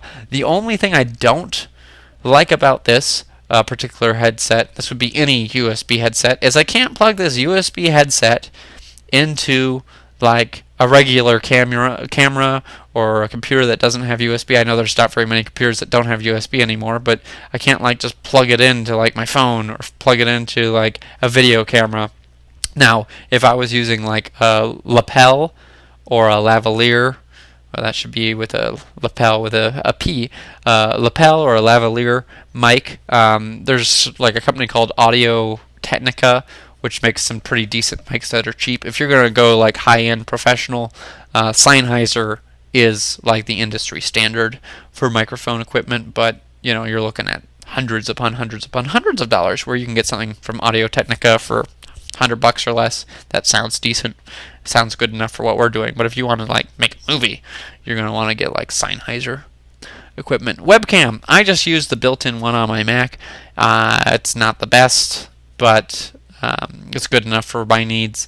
I suppose if you wanted to get like a better webcam, Logitech has some pretty good ones that they sell for like $100 or less that you could do. A video camera. This is something that you're going to want to look for if you get a video camera, if you don't have one already, is get one with an external mic input, so you can plug in like a lavalier lapel mic or a boom mic or anything, because sound is a very crucial part of teaching people what to do. And if they can't hear you, they're not going to be able to learn as much. So you need to get an external mic input. There's a couple different ones. There's the 1/8 jack, which is like 1/8 millimeter, which is what you see. Your computer has one of those. Your cell phone more than likely has one of those. Most consumer cameras are going to have something like that. There's 1/4 inch jacks, which are a little bit bigger. Some of the semi-professional equipment has that, and then there's a jack called XLR, which is on the real high-end cameras, and you don't see that very often unless you're going to spend thousands of dollars on a video camera. I've gotten cameras, like I bought a used Kodak ZI-8. These came out like in 2009 or whatever, but they're pretty decent. They're like a little HD like flip camera. So they're similar in size to like a cell phone, and it has an external mic jack. And I went to my local pawn shop, and they were selling it for like $40. So you can find them still occasionally, and those are great cameras. The quality's pretty good. It's good enough for what you're going to do online. I also have 3-chip hard disk drive, big professional camera equipment things, and I don't use them very often because it's a pain in the butt. I've had some real nice cameras that I've worked with. I've got friends that actually make their living in the film industry that I went to high school with, and I've played with some of their equipment and done video stuff with them. I've got other friends that actually did go like legitimately to film school, like to a real film school, and make little videos of their own, and they've got some pretty cool stuff. Like I've got one of my friends has a camera that does like 3D movies, so it has like two of the camera pieces, two of the lenses in the front, and it can make things three-dimensional on like a 3D TV. So it's pretty neat. You don't need that for what you're doing here. As long as you have a digital video camera, so like a mini DV would be great. Those are the ones that are those mini DV tapes. They're pretty nice. We've had those, or my parents have had those since like '98, so they've been around quite a while. There's hard disk drive cameras. Like I've got one that's got a hard disk drive in the actual camera, and you just plug it in via USB or FireWire and download the videos. That's pretty nice. There's cameras where you just have like a little flash drive that you put in. I've got one that does that. There's other ones that burn what you're recording to on a DVD. Those are okay. I'm sure there's other stuff now. I haven't really looked into new camera equipment for many years because the stuff I have is good enough for what I do, because I'm not trying to make a blockbuster film anymore, and it's good enough. And anyways, let's move on here. A tripod is a nice feature. I've done videos that have been very shaky without a tripod, and it doesn't look professional. So buy a tripod. I bought a tripod. I bought a travel tripod. I've got professional tripods too, but I bought just a travel tripod at Target, and it was like $15, and it's okay. I mean, it doesn't have like all the fancy features where I can see if it's perfectly level.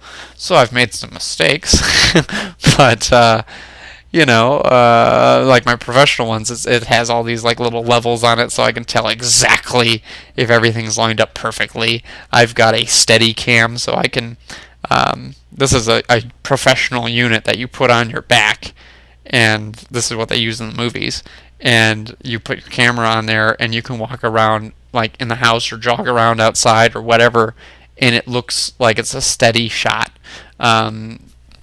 There's all sorts of cool stuff you can do. A tripod is all you need. You don't need the Steadicam thing. That was just me just kind of talking about it because it's cool, because I don't know anyone else that's not in the film industry that has one. A green screen. This is how what they do when they do the weather. They have like a blue or more than likely a green screen behind them. And, it's not like there's actually a map behind the guy that just changes while he says stuff. There's a green screen there, and you've probably seen people make videos online where it was a green screen, and they just, talk in front of it, and they can replace that image with something else. So you can be in front of a green screen and make it look like you're in front of the Eiffel Tower. It's really cool. It's really handy. They're not that hard to do. You can find instructions online on how you can build a green screen, or you can just buy a pre-made green screen. But there's various like cloths that are already done. You can get paint too, but a cloth is fine. And then you just build a frame out of like PVC piping, and you can make a green screen. It's pretty simple and easy and cheap. A whiteboard is nice. Even if you have horrible handwriting like me, you can take a whiteboard and do some cool stuff with it, or even a chalkboard is alright, but a whiteboard is better. Lights. Now, you can go all high-end and get like professional lighting kits from like home video camera store places, or you can get a cheap light kit with parts from a hardware store, and basically you're getting you're going to want to look for specific instructions here, because I didn't like think to really look at this recently, but basically I've done this before. You get like those roundish kind of light stands that just have a clamp that you can clamp to something, and they're like aluminum silver colored, and you get a light bulb that's like one of those fluorescent bulbs, because that makes it it's a different light color in the spectrum. The Kelvin in the lighting, which I know is real geek speak here for you guys, but basically the temperature of the light looks more natural, and it looks more like sunlight instead of like regular incandescent bulbs or like a big fluorescent normal light in your house, which might have kind of a weird hue when it shows up on camera. These look more natural and looks better, and you can do that really cheaply. I mean, you can get these light kits that you make and get the high-end special bulbs for it, and you're going to have like 3 lights, and you're going to spend like $50, where you might get a light kit and spend a couple $1,000s from like a professional equipment store, and these are good enough. Teleprompter. This is an awesome tool, because a teleprompter, if you're actually going to buy like a professional one, is hundreds if not thousands of dollars to get a teleprompter. So what I did is I searched for teleprompter on eBay, and this was a few years ago, and I found a iPad teleprompter, and this guy, like, I got one of the first ones, so I got real cheap. It was like $50 when I got it. Now it's like $120 plus shipping, so like $130 or so. And this thing is awesome. If you've got any sort of like tablet or like an iPad or anything, you just put you put this teleprompter thing on the tripod. You put the little they got like a little cover thing that goes on there, like basically a black sheet.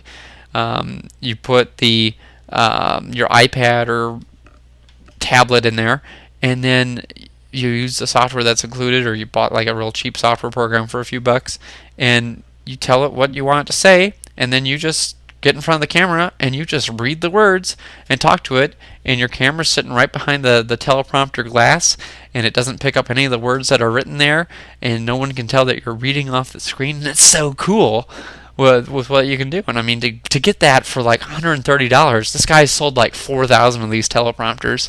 He's done quite well over the last couple of years, because I bought one in like, I don't know, March of 2011 or so. I've had it quite a while, and it's just so neat. It's so cool. It's one of my favorite little toys. I don't use it enough, but it's a lot of fun. So if you're ever going to do any sort of video thing where you're like going to be on camera and you want to read some text off there, that iPad teleprompter is awesome. Video editing software, if you're going to just do internet marketing videos, really Windows Movie Maker or iMovie are good enough. You don't need like Adobe Premiere or Final Cut Pro or After Effects or any of this like professional equipment for it. I bought those things, and they're great. They're awesome. They're fantastic. Do I use them? It's been a long time since I've used any of those. I'm for what I do, it's just real quick little edits. Okay, yep. I got rid of that little intro bit. I got rid of that little extra bit here. Oh, I screwed up there. I'll get rid of that part. Yep, that's good enough. And it's like, yeah, some of the videos are definitely starting to improve. There's definitely people out there that definitely have a video team behind them. I mean, you look at someone like Frank Kern. He definitely has a team of people that are helping him do his videos. But the majority of stuff out there, you don't need that for. And even his videos aren't perfect either. So, Windows Movie Maker or iMovie, if you're on a Mac, are good enough to do the minor video editing you're going to need to do. So, how to find out exactly what your marketplace wants to buy. You want to look at your competitor products and see what they're selling. Focus on like the bullet points in particular. Look at if you can find any like reviews for that product. Just see what people are saying about it. Buy the product. In fact, that's a great way to get an idea of what the marketplace wants to buy. Look at products that are selling well and buy some of them. Search the forums. You can get an idea of what people are saying about a product or what they want. They might even be saying, how do I do XYZ, or how do I, what do you do about this, or how does this work? And you find that, and that's a product. Because if someone's out there and they've been looking online for information on Google and they can't find the answer, and they're going to a forum to ask specifically how do you do something, that person might want to buy something, or there might be other people out there that want to buy that solution. And that one question, like how do I pick out a niche? Well, that's a product. How do I build my list? That's a product. How do I set up a Facebook ad? That's a product. You don't need to do like this massive here's a million things that you can do in internet marketing and sell for $10. You answer one specific problem, one specific question people have, and that's a product. One of the things you might want to do, pay attention to the questions that are asked at the end of calls on webinars, even webinars like this, and pay attention to that, because those questions are potential products. Because there's people out there, there's people that are paying money, or they're spending a lot of time attending a free webinar, either one, and they have questions. And those questions are, sometimes they're objections to like a product that's being sold, and people want to ask some questions about the product. But other times, they're asking specific marketing questions, or whatever the topic's about. They're asking specific questions about it, and that's a product. Because people want to know that. They want that information. That's something you could sell. Look at reviews, like Amazon and things like that. See what people are saying about a product. That's a great way to get ideas on how to improve your products or how to improve other people's products. Surveys. You can send a survey out to your list, or send some traffic to a survey and pay some money and send some visitors to a survey and find out what people want to buy. Focus on solving one problem. Just one. That's all you need to do. One problem. And solve that problem well. All there is to it. Some people are out there like, I need to teach them how to do this, and do that, and do this, and do that. And I'd rather you create a small product that solves one thing, and it solves it really well, and it's easy to understand, and it helps people out. That's where the money is. Negative feedback can help you improve. So here is a book that I co-wrote. It's actually a #1 Amazon bestseller. Ooh, because that really means much. But anyways, there was someone here that complained that there were too many personal stories, because we each shared our personal story in the book, and they didn't like that. They felt that the book was useful for the 36 things, but the stories and information weren't that useful to them. So they didn't feel like it helped them. Another review here, they didn't take away too much from the book. But and they read it real quick, it looks like. But they learned a few things, and if they focused on those few things, it would be real good. They should focus on their marketing. They should build an email list. They should back up their stuff, and they should stay focused on their goals. I don't know who this person named M is, but I'm guessing they probably didn't do those things, because I don't know of a mysterious marketer named M that's doing really successful right now. So my guess is they didn't follow their own advice, and are probably where they're at, where they were then. Forums can give you ideas. So here's someone that asked, on my product, can this method be used for Amazon or Market Health? I noticed that you mentioned ClickBank in your sales copy. And yeah, that product could be used for Amazon or Market Health or all sorts of different things. But that's a potential thing. Someone might want me to make a specific product on doing niche research for Amazon products, or doing niche research for Market Health. It could be a specific product, for example. So it's interesting. A survey. Here I sent an email out to my list, and I'm saying I'm busy creating a niche research program, and I'd like to know what the #1 thing you wish this software would do. Simply reply to this email with your suggestion, and we will try our best to get it incorporated into the finished product. So basically, I sent an email out, and I got hundreds of replies back. And, some things were kind of duplicated, but hundreds of replies back for software that I could make, I could have like 100 different niche software programs, for example, that solved a certain little specific thing in niche marketing, and each one could sell for, $10, $27, $47, $97, for instance, and that could just be niche marketing stuff. It wasn't list building, it wasn't product creation, it wasn't Facebook ads, it wasn't, blogging, it was just niche research. And I got hundreds of responses. Okay? The market wants to buy stuff. They will tell you what they want. It's so amazing. It's so powerful. Okay, so how do you create your own information product? Well, you want to focus on solving one problem. How to do X, not how to do A and B, C, and X and Y and Z. Like the number one best-selling self-help program is How to Win Friends and Influence People. And really the book is How to Influence People. But the How to Win Friends part sounded cool. The How to Influence People sounds kind of like trickery, or use some manipulator. But How to Win Friends and Influence People is, makes it sound a little bit nicer and appeals to people a little bit better. But basically the whole thing is, making people like you by being interested in them, and then you're going to be able to have influence on them. It's basically the book in a nutshell.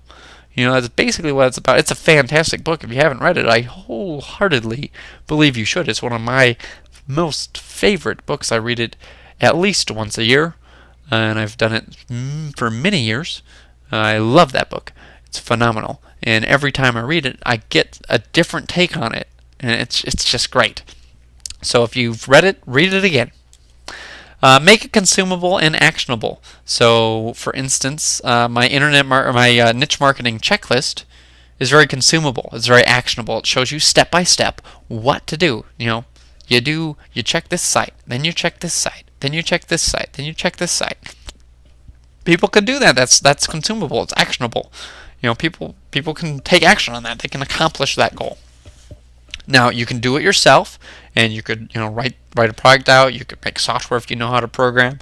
You could do videos. You could do all sorts of cool stuff and do it yourself. You could partner up. So maybe you know someone that's an expert on something, and they could make the product.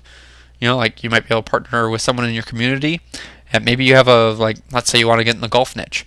Maybe you have a golf course in your town, and there's like a golf professional there that you could partner up with or pay them, and they could, you could record videos of them teaching how to have like the best golf swing, or how to putt really well, or how to choose golf clubs, or whatever, and that becomes a product. Same thing online. It doesn't have to be someone just locally. There might be someone that's got a killer idea for a product or a product in mind, but you can bring the marketing aspect, or you have a list in that market, and you can partner up and promote them. You can outsource it. You can pay someone to create software for you. You can pay someone to do videos for you. You can pay someone to write reports for you. So what's easiest for you to create? You could interview an expert.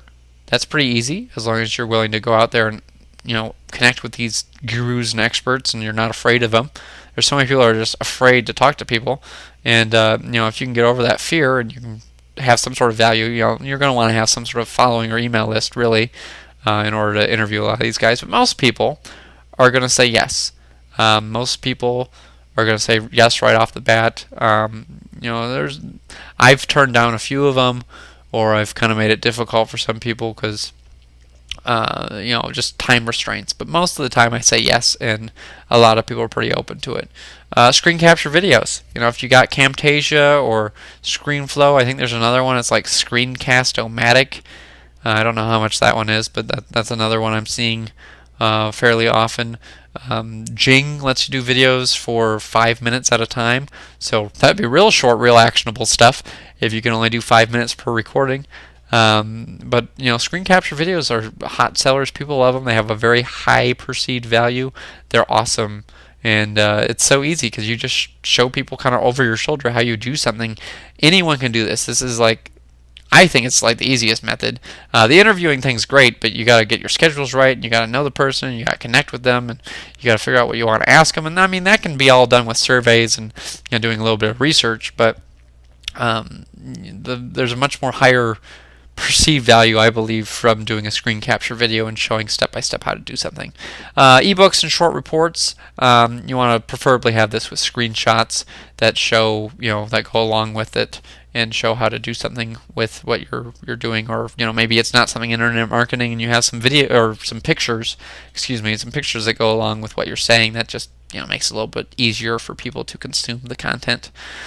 So what should go into your information product? You want to solve one problem. This is a crucial step. You want to solve one thing. So many people out there want to make this like killer all-in-one, I'm going to solve 100 problems with this one product book, and you're never ever going to have to buy another product again. And that's hard to do. You never get it done, and you're not going to be able to sell it.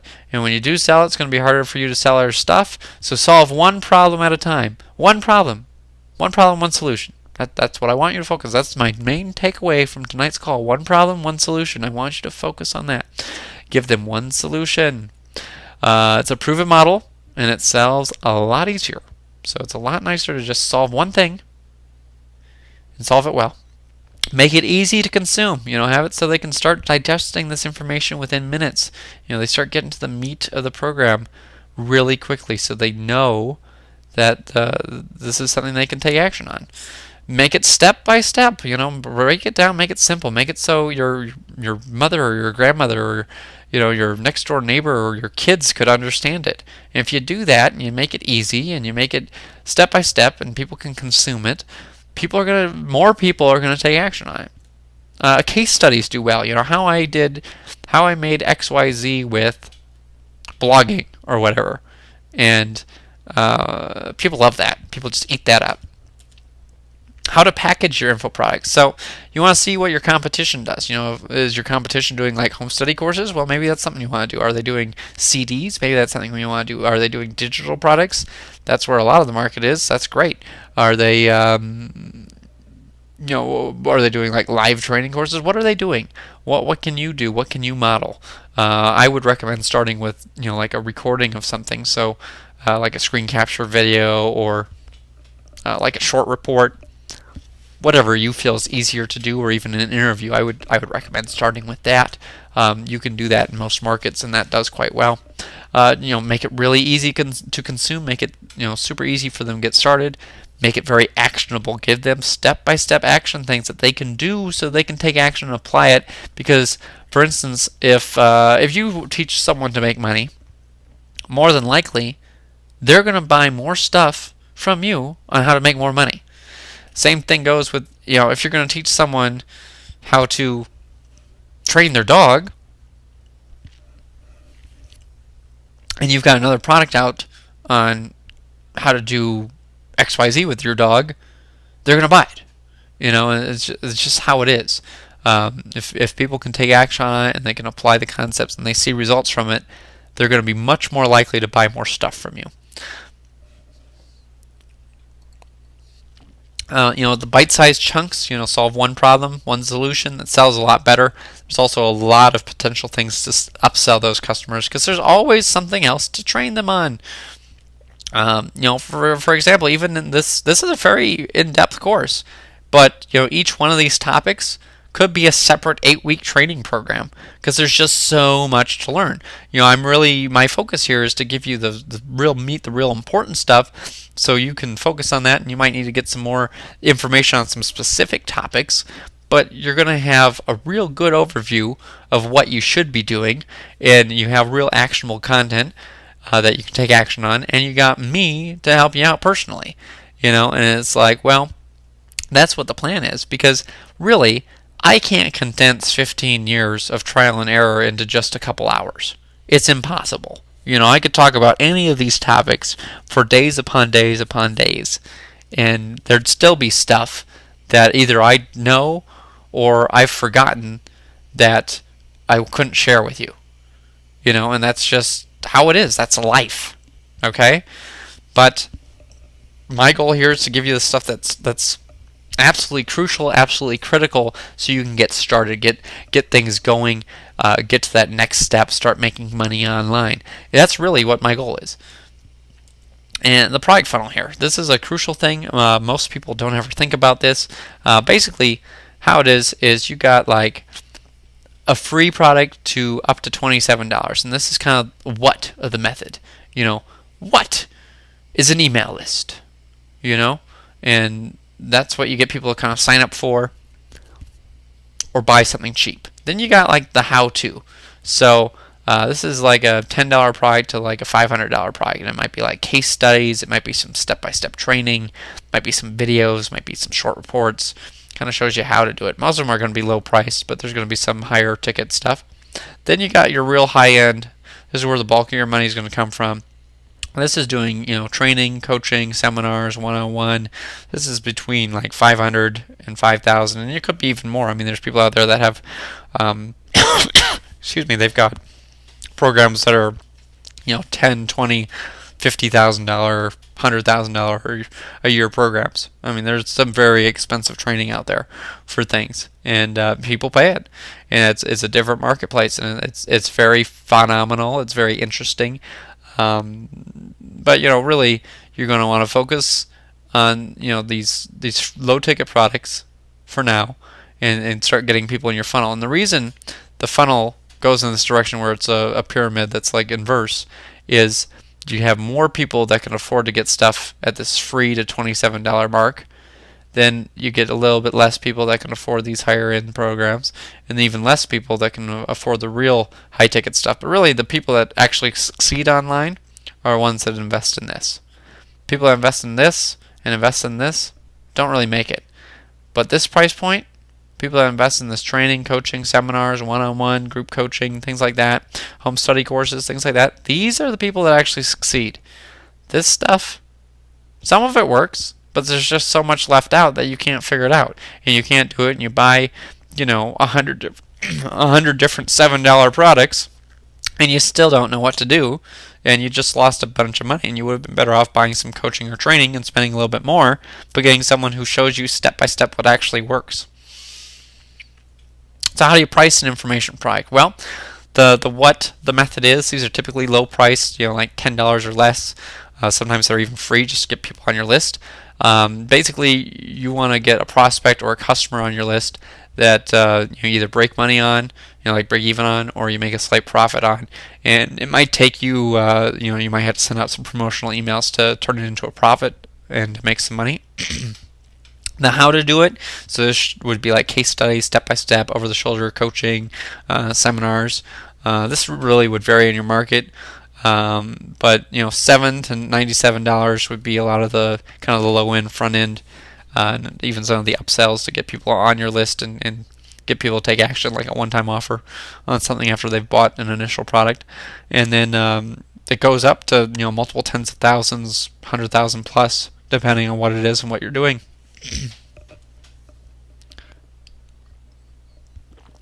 Bonuses. Well, these can make a lot of sales for you. Bonuses are phenomenal. Basically, when you're doing an information product, you want to create a bonus, and this solves like a secondary / related problem in your market. And each bonus would solve like one specific problem. So let's give like an example here. So let's say you do a product on how to make a squeeze page, okay? And so the product might talk about like the technical aspects of making a squeeze page, but like a bonus report might be like how to figure out what to give away for free. Another bonus report might be how to set up your autoresponder, and another bonus might be how do you select offers to send out to your email list to make money? How do you build a relationship with your email list? All sorts of different things, and those things can become their own products. Other things that can happen with the bonuses is you could share the knowledge in a different learning style. So let's say that you do like an interview. You could get that transcribed, and that can go along with the audio. So you could be selling like an MP3 download of some interview you did with some person, and then you get it transcribed, and people have like a PDF that they can print out that they can follow along with it. And it's like a 20 or 30 page book basically that they're getting from that hour and a half of knowledge that you're sharing, and that's a phenomenal way to take content and repurpose it and do stuff that appeals to another audience. And a bonus is great because there's people out there, like for instance, there's people who buy information products, and they're upset because I've had people that have emailed me and they're like, I'm deaf. I would love to buy this video, but I can't hear things. Is there a transcript? Okay, so you need to think about that.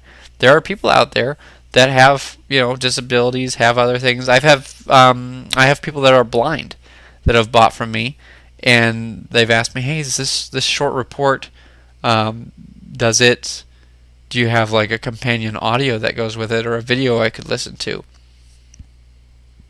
Excuse me, and yes, I do, and you just have to think about that, and a lot of people don't ever think about that. There's people in the marketplace who buy stuff, but they do have a disability with different things, and that's quite common. I actually have a lot of customers who buy from me, and they've had an accident in their life, or they were born in a wheelchair, and it's unfortunate. That's hard. I've known a lot of people that have been in wheelchairs.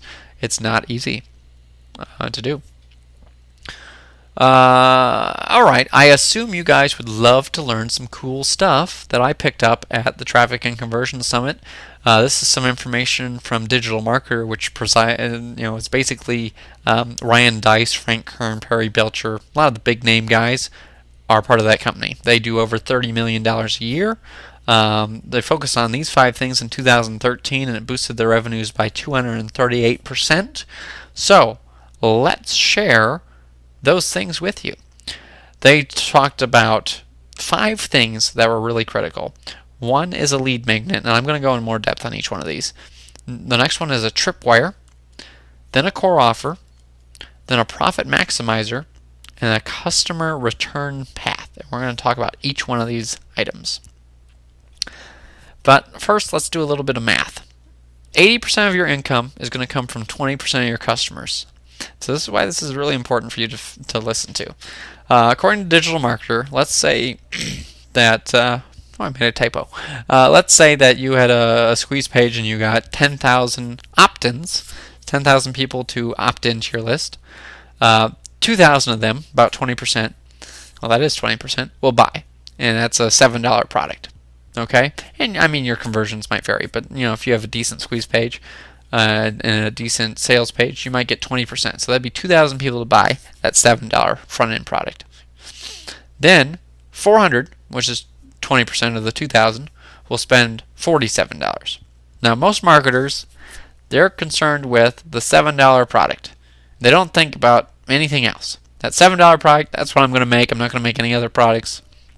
I just need that one $7 product and I'm set.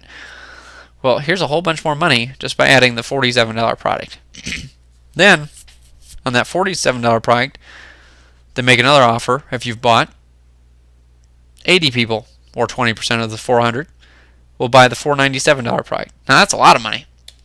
Then you get 16 people, which is 20% of the 400, will spend up to $12,000 on another product. So that might be like a group coaching program or something. Then you got 3 people, another 20% of the 16, that will spend $25,000. Maybe that'll be like spend a day with you in your office or something, or like a weekend, mentoring session thing where 3 people could come to my office and we're going to work on your specific business for 3 days. I've seen that offer before. Or it could be they've got like Digital Marketer, for instance, they've got a program that is called War Room, and it's up to $25,000 a year, and it's basically a mastermind group that they sell. Then one person, so 20% of the 3, will spend $100,000, like right then and there, because they bought the $7 product, the $47, the $497, the $12,000, the $25,000, then the $100,000 thing. That's probably going to be like some one-on-one hand-holding. We come to you, you come to me. We're going to really set up your business. But I mean, you add that up, this person bought a lot of stuff. That's a good amount of money that one person might have spent. But you have a lot of people. I mean, even if you cross out these 3 right here, which is a ton of money, but even if you just focus on these 3, you're going to be doing better than most people. So that's $439,560 just off this one product funnel, okay? Plus other stuff that you can sell once they're on your list. And this is starting with a $7 product with 10,000 opt-ins. 10,000 people signing up to your list, selling a $7 product, and there's so much money. But even if you cross these ones out, it's still a lot of money. Okay? So most marketers just focus on that $7 product. So, like in this example, they had 2,000 sales. That would be only $14,000. You know, that's nice, but it's not much. So at a bare minimum, you add that $47 product. That would be an additional 18,800 sales because you made, what was it, like 400 sales, I believe? So that's 32,800 sales. Okay? Then add that $497 product. That's 80 sales, or 80 people. That'd be $39,760. So you more than doubled your money just by adding one more product into your product funnel. Okay? That's $72,560. Anyone listening to this call can do this. Okay? This is what we're teaching you. You know, this is what I want you to do. I want you to think about a product funnel and think about creating multiple products in the same niche market. So you get the idea. And then you could easily add like an additional upsell for maybe like some one-on-one time or some group coaching or something, and that could be like $997 to like $12,000. You know, it kind of depends on what you want to do, and then you go from there and do the $25,000 program and the $100,000 program. Yeah, I mean, you're not going to start out there. I'm talking about later on as you progress. I would focus on the $7 and $47 products, and then do the $497 if you feel comfortable. Do that $497 right away, and that could be like you could start out with a small group coaching program. Do like a 4 or 5 week group coaching program for $497, and do that. And that would be a great way to really position yourself, because once you have, I mean, that basically that's a real low priced home study course, but you could have you could get webinar deals from that. You could get seminar deals from that. Your life could completely change just because you have a quote-unquote expensive product. $497 to me is cheap, but a lot of people would consider that to be a expensive product, and that if you can do that and feel comfortable doing that, that really opens up a lot of doors for you. So a lead magnet. So this is like a freebie to get them on your list. It's like an ethical bribe. You want to have like some immediate gratification. They're going to learn something that they can like do something with. It's very easy to consume. There's like a big promise where they're going to like, oh, a big aha moment if I sign up for this. And that's how you get a high conversion rate. You know, if you have like, you're going to find discover my trick to making $100 a day in my underwear, while I'm sleeping, type of thing. And it's like the big promise, and it's going to be, the product might be, I build an email list and it just keeps growing on autopilot. I've got these emails that go out while I'm sleeping, or while I'm at my day job, and I'm making money every day doing nothing, is basically what it is.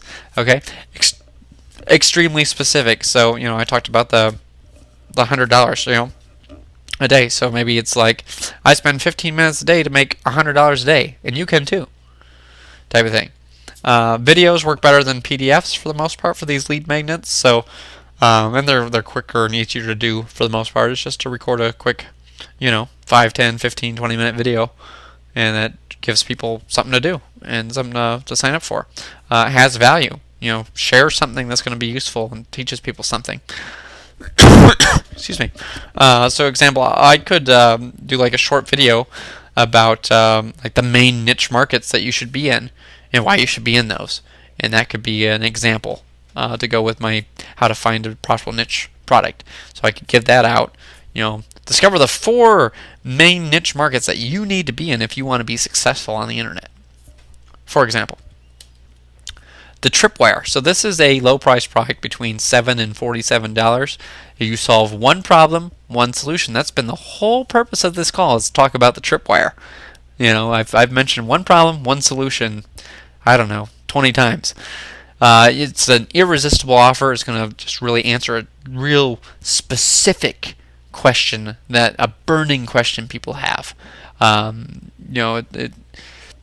For instance, like in the dating market, it could be like, how do you get,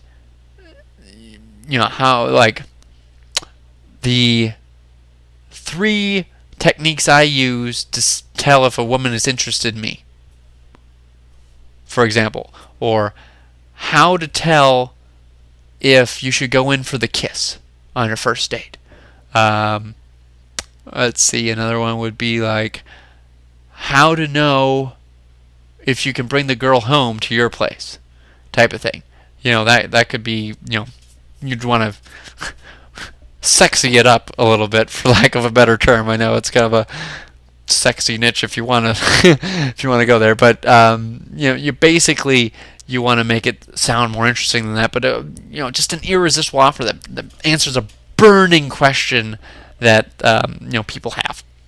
Low risk. It's easy to consume. It's a low price point. $7 to $47. People don't really think about that kind of money. They can just buy it right now. Like Warrior Forum social offers. Low price. Solve one problem, one solution.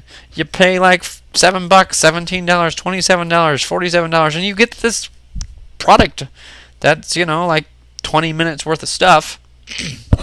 And you buy it, and you can start taking action on it. You make it real easy to understand, and they can, do something with it.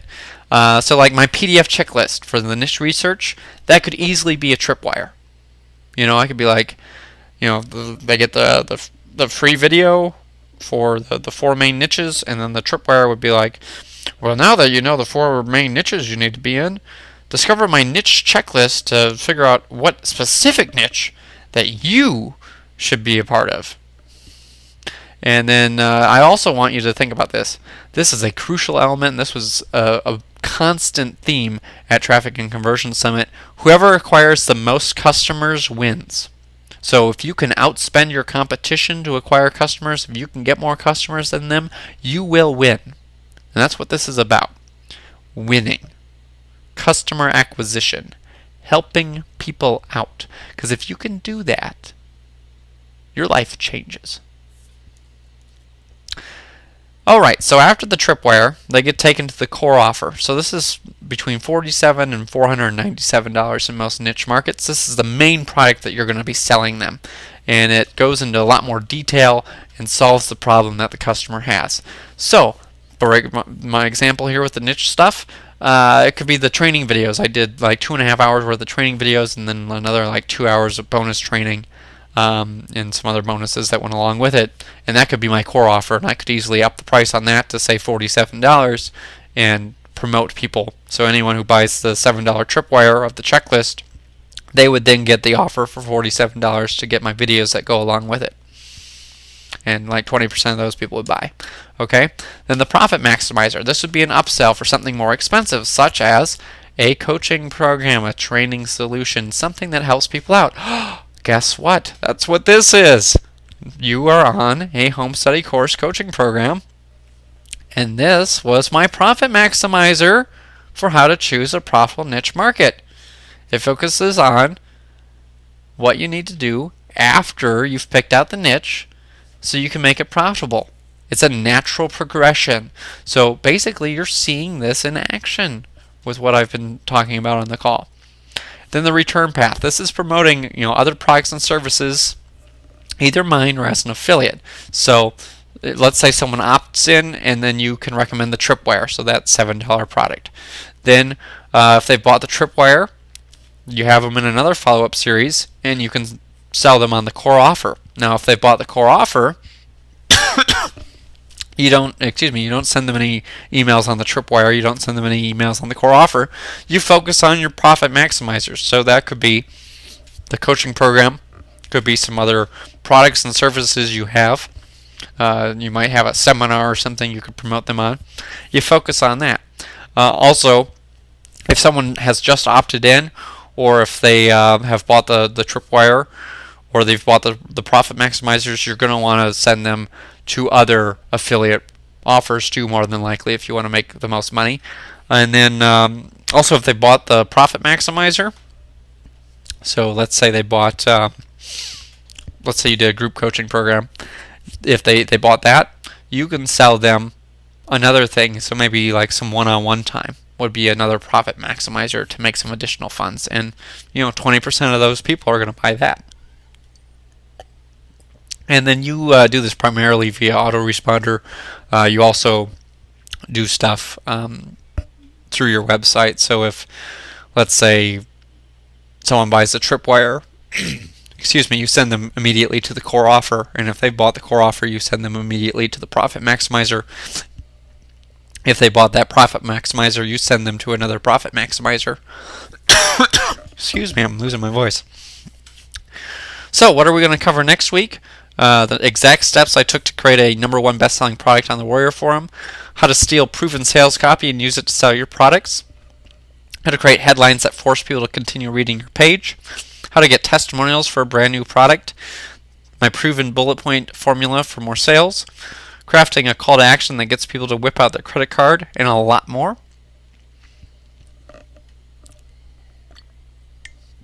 So the homework for this week. So I want you to focus on what is your lead magnet. This is the freebie that you're going to give out. What is that going to be? I want you to tell me what that is. What is your tripwire? This is going to be that low-priced front-end product. What is that going to be? What's going to go into it? What are you going to answer? Excuse me. What's your core offer? What's the main product? What are you thinking about selling? What kind of price? What's going to go into it? Is it going to be videos? Is it going to be transcripts? Is it going to be interviews? Is it going to be a bunch of reports? What is it? What is the core offer? What's your Profit Maximizer? What's your upsell? What's going to go into that? What's going on there? What's the return path going to be? What are you going to follow up with? What kind of affiliate things are you going to promote? Excuse me, my voice is just going out here. And then I want you to email this information to me by Monday the 17th, so next Monday. And you send it via my support desk. It's www.readflorine.com/help. This, you're going to want to really think about this. This is really crucial stuff, but if you get this right, this is the most important stuff with internet marketing, because most people never think about this. They don't understand this. There were like 2,500 people in the room when they talked about this, and very few of them had this figured out. The entire seminar, they were trying to teach people how to do this. They were doing one-on-one consultations with people, and they were upselling people into like done-for-you services and training specifically on how to do this. And it's not cheap to learn from them. Excuse me, but I'm just kind of giving you kind of the broad, big picture overview of what you need to do. Because if you can do this and you do this right, you're going to be so much better off than the majority of people. And I know it sounds like a little bit of work right now. I know that. I understand that. And I know it sounds a little scary. But putting a little bit of elbow grease here into this part, because this is a very critical area. And if you get this right, I mean, your life changes. This is a phenomenal thing. So after you get my feedback, so after you've sent this to the support desk, I want you to start working on it. Start working on creating these products. Start working on that freebie. Start working on that low price product. Start working on that core offer. The Profit Maximizer, that might be a little bit later on, but start getting those things done. You could crank out that freebie right after you get my feedback. You could start cranking out that tripwire right away. That core product, it might take you, a week or two to get that done, but you can get that done too. And this is really where things get interesting. Then focus on that Profit Maximizer, and with that Profit Maximizer, I think you're going to want to do like a live coaching program. Really, it's going to be a lot easier to do, because otherwise you're making 4 products, But if you do like a live coaching program, then if no one buys it, well, you didn't spend all your time making that one specific big ticket training program. And what really is interesting here is the lead magnet gives out some great information. Then you got the tripwire, which really expands on that information and gives them some more detail on something that's very related or exactly related to the lead magnet.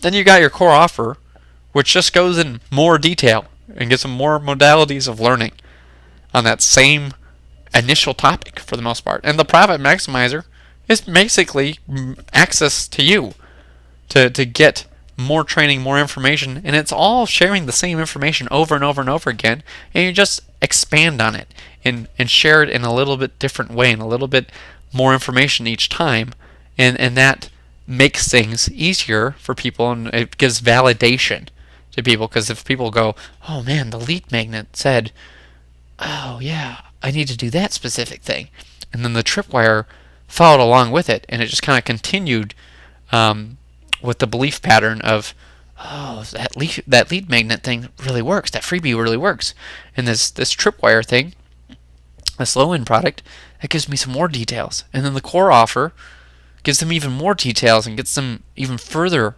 into the progression of success.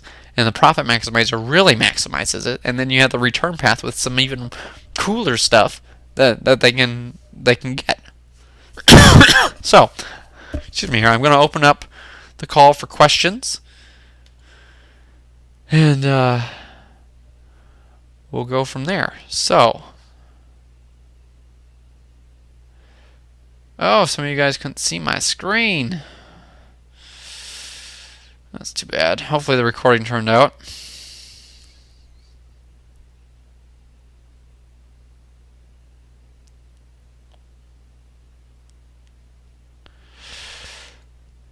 All right. Any questions? All right. Well, I'm not seeing any Q&A here. Looks like some of you guys had problems with the screen. I apologize there. I'm going to end the call here, and hopefully my recording turned out. And if not, I'll just redo the call. So thanks for attending, and I'll speak soon. Take care.